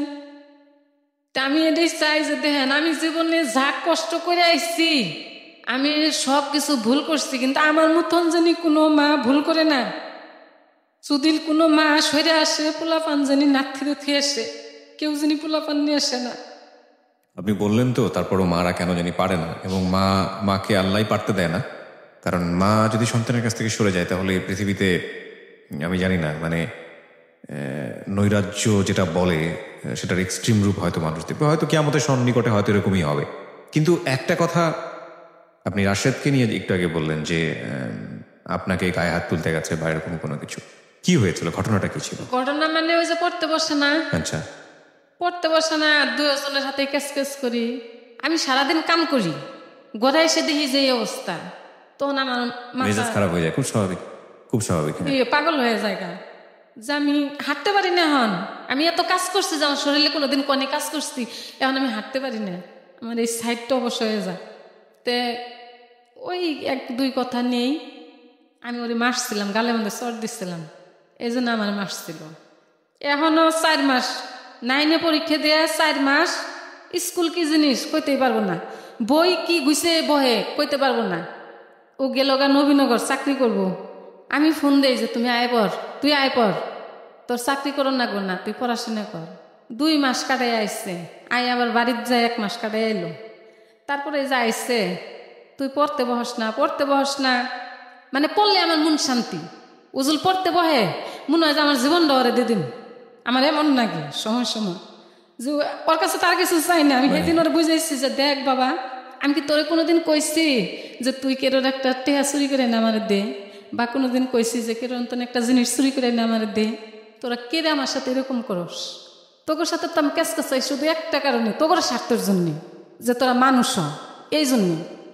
এই যে এখনো কুচিনে ভর্তি করাই দিচ্ছি, কুচিন তনে যে আহে আয়া রাইতে কি করে আধা ঘন্টা পড়লে কি ওর পড়া হবো? ক্লাস 10-এর একটা ছাত্র 4 মাস পড়ে নাই, সামনে পরীক্ষায় বসছে, আধা ঘন্টা সময় পড়লে পড়া হবো? ওই আধা ঘন্টার সময় কি করে প্র্যাকটিক্যাল করে, প্র্যাকটিক্যাল করে কি তোর পড়াশোনা হবো? প্র্যাকটিক্যাল মানুষ কখন করে? আমি মূর্খ থেকে বুঝি না। তোর পড়াশোনা শেষ করে হাইরে তারপরে শোনা ওটা করবি, ওটা তোর বাড়তি কাজ। তাই থেকে কি করে পড়তে বয়ে ওইটা বুঝতে এই লিজুল করতে যাই, তাহলে আমি মাও ভালো না, বুঝছেন? এরপরে আমার একটা দোষ আছে, আমি একটু বললে দিই। নিশ্চয়ই নিশ্চয়ই বলেন। আমি একটা লোকের সাথে সম্পর্ক করছিলাম, যখন আমার স্বামী বিয়ে করলো, এই কথাটা দূরে চলে গেছে, আবার আমি কাছে নিয়ে ছোট করে বলেন, হ্যাঁ সমস্যা নাই। তখন আমি যখন মেসে কাজ করতাম, তখন মানুষ আমার নিয়ে একটা খারাপ মন্তব্য করতো। মানে আমার শরীর ভালো ছিল তখন, দেখতে তো আমি খুব সুন্দরী ছিলাম। তা আমি চাইছিলাম যে আমার একটা লোক খালি মাথার ছায়া দিয়ে রাখতো, আমি কামাই করে আমার পোলাপন আমি চলবো, কিন্তু আমার মাথার একটা ছায়া থাকতো খালি। আচ্ছা। তা আমি একটা লোকের সাথে জড়াইয়া যাইতাম। সেই লোকটা মোয়াখালী থাকে, 7তলা বস্তিতে আর ঘর আছে। উনি একটা চার দোকান করতো, আমি ওই চার দোকানের সামনে কাজ করতাম। তো একদিন 2 দিন এরকম করতে করতে ওনার দোকানে আমি পান খাইতাম। তো ওনার সাথে কথাবার্তা করতে করতে উনি আমার পুরা হিস্টোরি শুনতো, আমি কিভাবে ঢাকা আসছি, তো সব কিছু শুনতো। না পরে কইতো যে আসমানি তুমি একটা, আমার হেরা আসমানি করে কইতো সবাই। তো কইতো যে দেখ আমি তোমার জীবন সাথী হব সারা জীবনের জন্যে, তুমি কোনোদিন আমার ফেলাইতে যাবা না।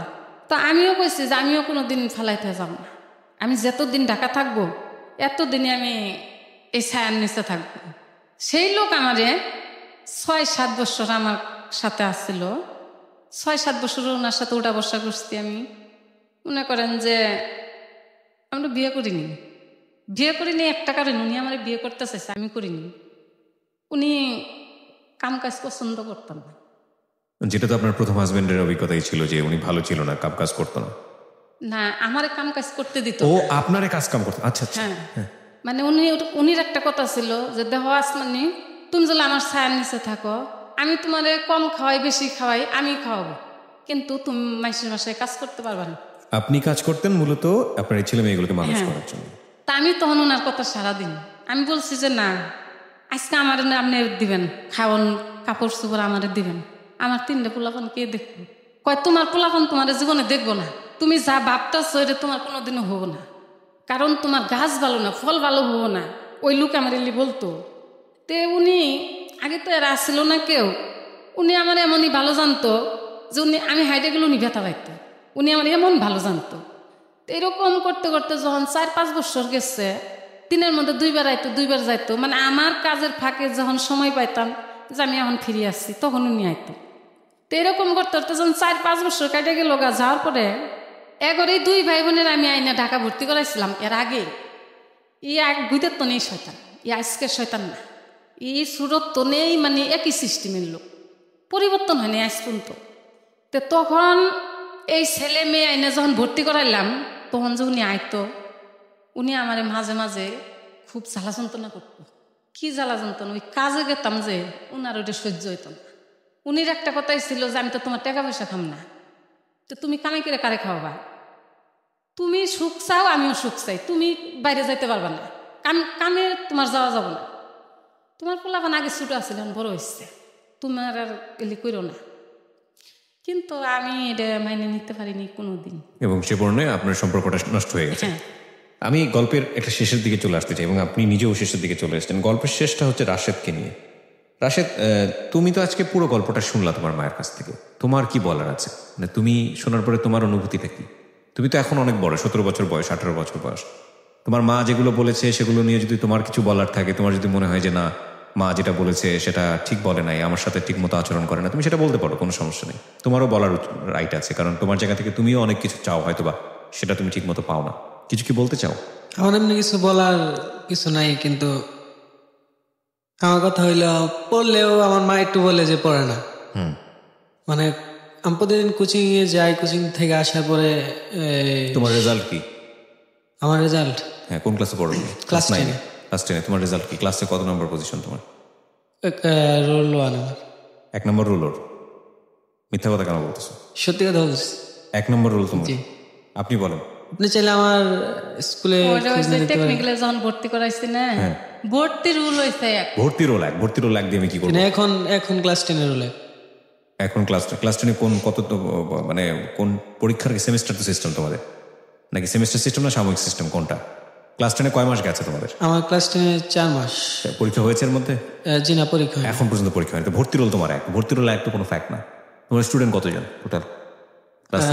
41 জন। 41 জনের মধ্যে তোমার অবস্থান কত? পড়াশোনার কিরকম, মান কিরকম? তুমি কি টেকনিক্যালে পড়তেছো? জার্মান টেকনিক্যালে?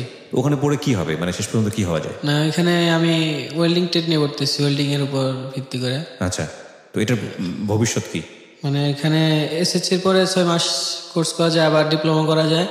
ডিপ্লোমা করলে দেশে বা দেশের বাইরে যে কোনো চাকরি করা যাবে, মানে ওয়েল্ডিং এর উপর তুমি জব করতে পারবে। তো তোমার কোনো এম ইন লাইফ আছে, মানে ফিউচার প্ল্যান আছে যে তুমি ভবিষ্যতে কি হতে চাও, কি করতে চাও, এরকম কোনো কিছু আছে? হ্যাঁ আছে। আমি যে ট্রেড নিয়ে পড়তেছি, যে বিষয় নিয়ে পড়তেছি, সে বিষয় নিয়ে আমি সে বিষয়ের উপর কিছু করতে চাই, মানে ভবিষ্যতে। এই যে জায়গাটা তুমি গেছো, এটা তোমাকে বাছাই করে দিছে কে? যে না, আমি বাছাই, তুমি নিজেই বাছাই করে নিয়েছো?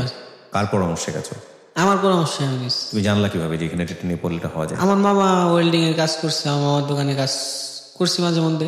আচ্ছা, তো মানুষের তো অনেক বড় লেখাপড়ার ইচ্ছা থাকে, অনার্স পাস করবে, মাস্টার্স পাস করবে, বড় বড় বিশ্ববিদ্যালয়ে পড়বে, তারপর একটা কিছু। তো তোমার এরকম একটা কর্মমুখী শিক্ষার প্রতি আগ্রহ হলো কেন? না, আমাদের তো আমরা তো অনেক দরিদ্র, তাই মানে ঠিক আছে, তোমার এই জায়গাটাকে আমি সমর্থন করি যে তুমি নিজের জায়গাটা থেকে এটা বুঝতে পেরেছো যে তোমার মারও একটা সাপোর্টের বিষয় আছে, সেটা কতদিন পর্যন্ত দিতে পারবে তো সেটা নিয়ে তুমি এরকম একটা সিদ্ধান্ত নিয়েছো, ভালো কথা, তুমি এখানে ভালো করো।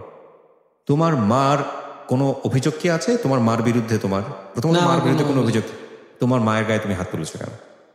না বিষয়টা হইলো যে আমার বোন রে, আমার মা বের করে দিতে ছিল, আমার বোন রে মারছে, পরে সেজন্য।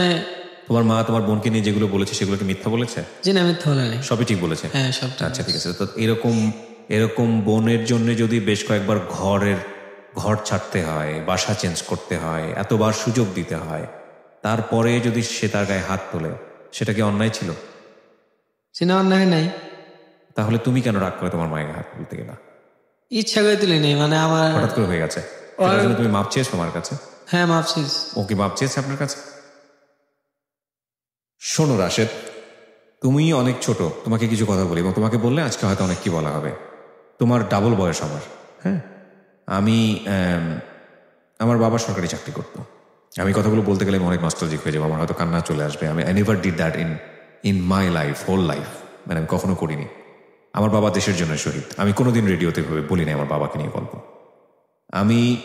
আমার বাবা বিটিআরে ছিল এবং আমার ছোটবেলার যে গল্প মনে পড়ে যে আমার বাবা 6 মাসে একবার বাড়িতে আসতো, 6 মাস বা 8 মাস পর একবার বাড়িতে আসতো। আমার বাবা যত লং টাইম নিয়ে বাড়িতে আসতো তার পেছনে একটা বিশাল কারণ ছিল।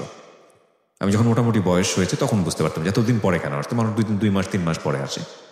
তো বাবা যেটা বলতো, সে সরকারি চাকরি করে যে পয়সাটা পেত সেই পয়সা থেকে প্রতি মাসে মাসে সে কিছু পয়সা জমানোর পরে গিয়ে 6-8 মাস পরে যখন একটু মোটামুটি একটা ভালো অঙ্ক হতো তখন সে বাড়িতে আসতো। কারণ বাড়িতে আসলে যে কদিন সে থাকবে, 8 দিন 10 দিন, এটা তার উৎসবের মতো কাটাতে হয়, পয়সা করি বেশি লাগে।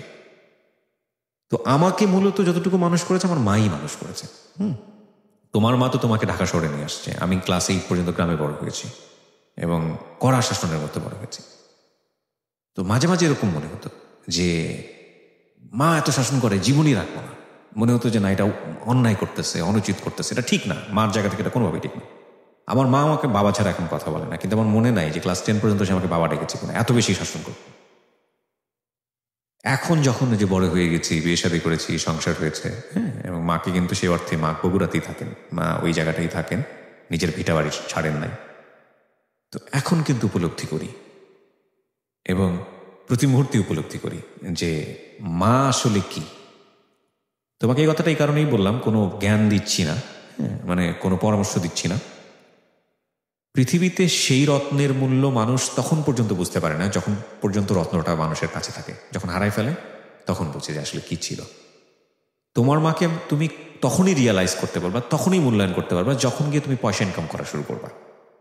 তুমি ওয়েল্ডিংয়ে শিখতেছো, এটা শিখতেছো, যখন তুমি 2 পয়সা রোজগার করা শুরু করবা তখন গিয়ে তুমি উপলব্ধি করতে পারবা যে একটা পয়সা রোজগার করতে কতটা কষ্ট হয় এবং তোমার মা একজন না 3-3টা ছেলে মেয়ে তাদেরকে কষ্ট করে কিভাবে মানুষ করেছে। ঠিক আছে? সো কিছুই বলার নাই, শুধু এতটুকুই বলবো যে তোমাকে যদি কিছু বলি তোমার মাই কষ্ট পাবে। চেষ্টা করো মাকে সুখে রাখার জন্য, এবং এটাই সর্বোত্তম ইবাদত। তুমি যদি ধর্ম মানো তাহলে এটাই সর্বোত্তম ইবাদত। ঠিক আছে? তোমার মা তোমাদের কাছ থেকে কিছুই চায়নি, লেখাপড়া চেয়েছে। এর চেয়ে ভালো মার কি হতে পারে? কিছুই চায়নি তোমাদের কাছ থেকে, হ্যাঁ, শুধু লেখাপড়া চেয়েছে যে তোমরা ভালো করে পড়াশোনা করো, মানুষের মতো মানুষ হও। এটা ওনার পাওয়ার জায়গাটা কি হবে জানো? উনি দিন শেষে বলতে পারবে যে এই যে গায়ে গতরে খেটে পরিশ্রম করে ছেলে মেয়েদেরকে বড় করেছি, আমার একটা ছেলে আজকে এত বড় একটা জায়গায় আছে, আমার একটা মেয়ে আজকে সুখে আছে। এটাই হচ্ছে ওনার সারা জীবনের পাওয়া। তোমার মা যে কষ্ট করে তোমার মুখে মানে অন্ন তুলে দিছে, ভাত তুলে দিছে, তুমি সারা জীবন কষ্ট করো, এটা রিটার্ন দিতে পারবে না, সারা জীবন পারবে না। কিন্তু তুমি যদি তোমার মায়ের মতন মনের মতো হও, মানুষের মতো মানুষ হও, তাহলে এটা তোমার মায়ের জন্য তুমি একটা পুরস্কার দিলা। ঠিক আছে? তো এটুকুই তোমাকে বলার আছে, এছাড়া কিছুই বলার নাই। আর শেষমেশ শুধু একটা কথাই বলতে চাই, আজকের এই জীবন গল্পটা খুব সাদামাটা একটা গল্প, কিন্তু অসাধারণ গল্প। গল্পটা এই কারণেই যে আমাদের জীবনে আসলে যে মানুষগুলো প্রতিনিয়ত কষ্ট করে, প্রতিনিয়ত যে মানুষগুলো তিল তিল করে আমাদের এই হাড় মাংসগুলোকে খাইয়ে বড় করে, আমাদেরকে নিজের একটা জায়গায় দাঁড় করিয়ে দেয়, আমরা সেই মানুষগুলোকে নিয়ে ভাবি না। এবং সেই মানুষগুলোর জায়গায় যদি সবচেয়ে মানে একদম প্রথম যে মানুষটাকে ভাবা উচিত সে হচ্ছে মা, তারপরে বাবা, সেই মানুষগুলোকে ভাবি না। এই বাবা মা আমাদের কাছ থেকে কিচ্ছু চায় না, বিলিভ করে, শুধু চাই আমরা যেন ভালো থাকি এবং তাদেরকে সেই সম্মানটুকু যেন আমরা দিই। আজকে যেই গৃহকর্মী আমাদের এখানে এসে নিজের জীবন গল্পটা বলে গেলেন, প্রত্যেকটি মাকে আমরা আমাদের এই অনুষ্ঠান থেকে শ্রদ্ধা জানাই, রেসপেক্ট জানাই, ভালোবাসা জানাই। আপনারা যাই কিছু করেন না কেন, যেটাই করেন না কেন, নিজের মাকে সুখী রাখেন, এবং সেটার জন্য কারি টাকার প্রয়োজন হয় না। শুধু একটু হেসে কথা বলেন, মায়ের পাশে গিয়ে একটু বসেন, মাকে একটু বোঝান যে সে আপনার জীবনের সর্বোত্তম সম্পদ। অনেক বেশি ভালো থাকুন। আজকের মতো শুভরাত্রি।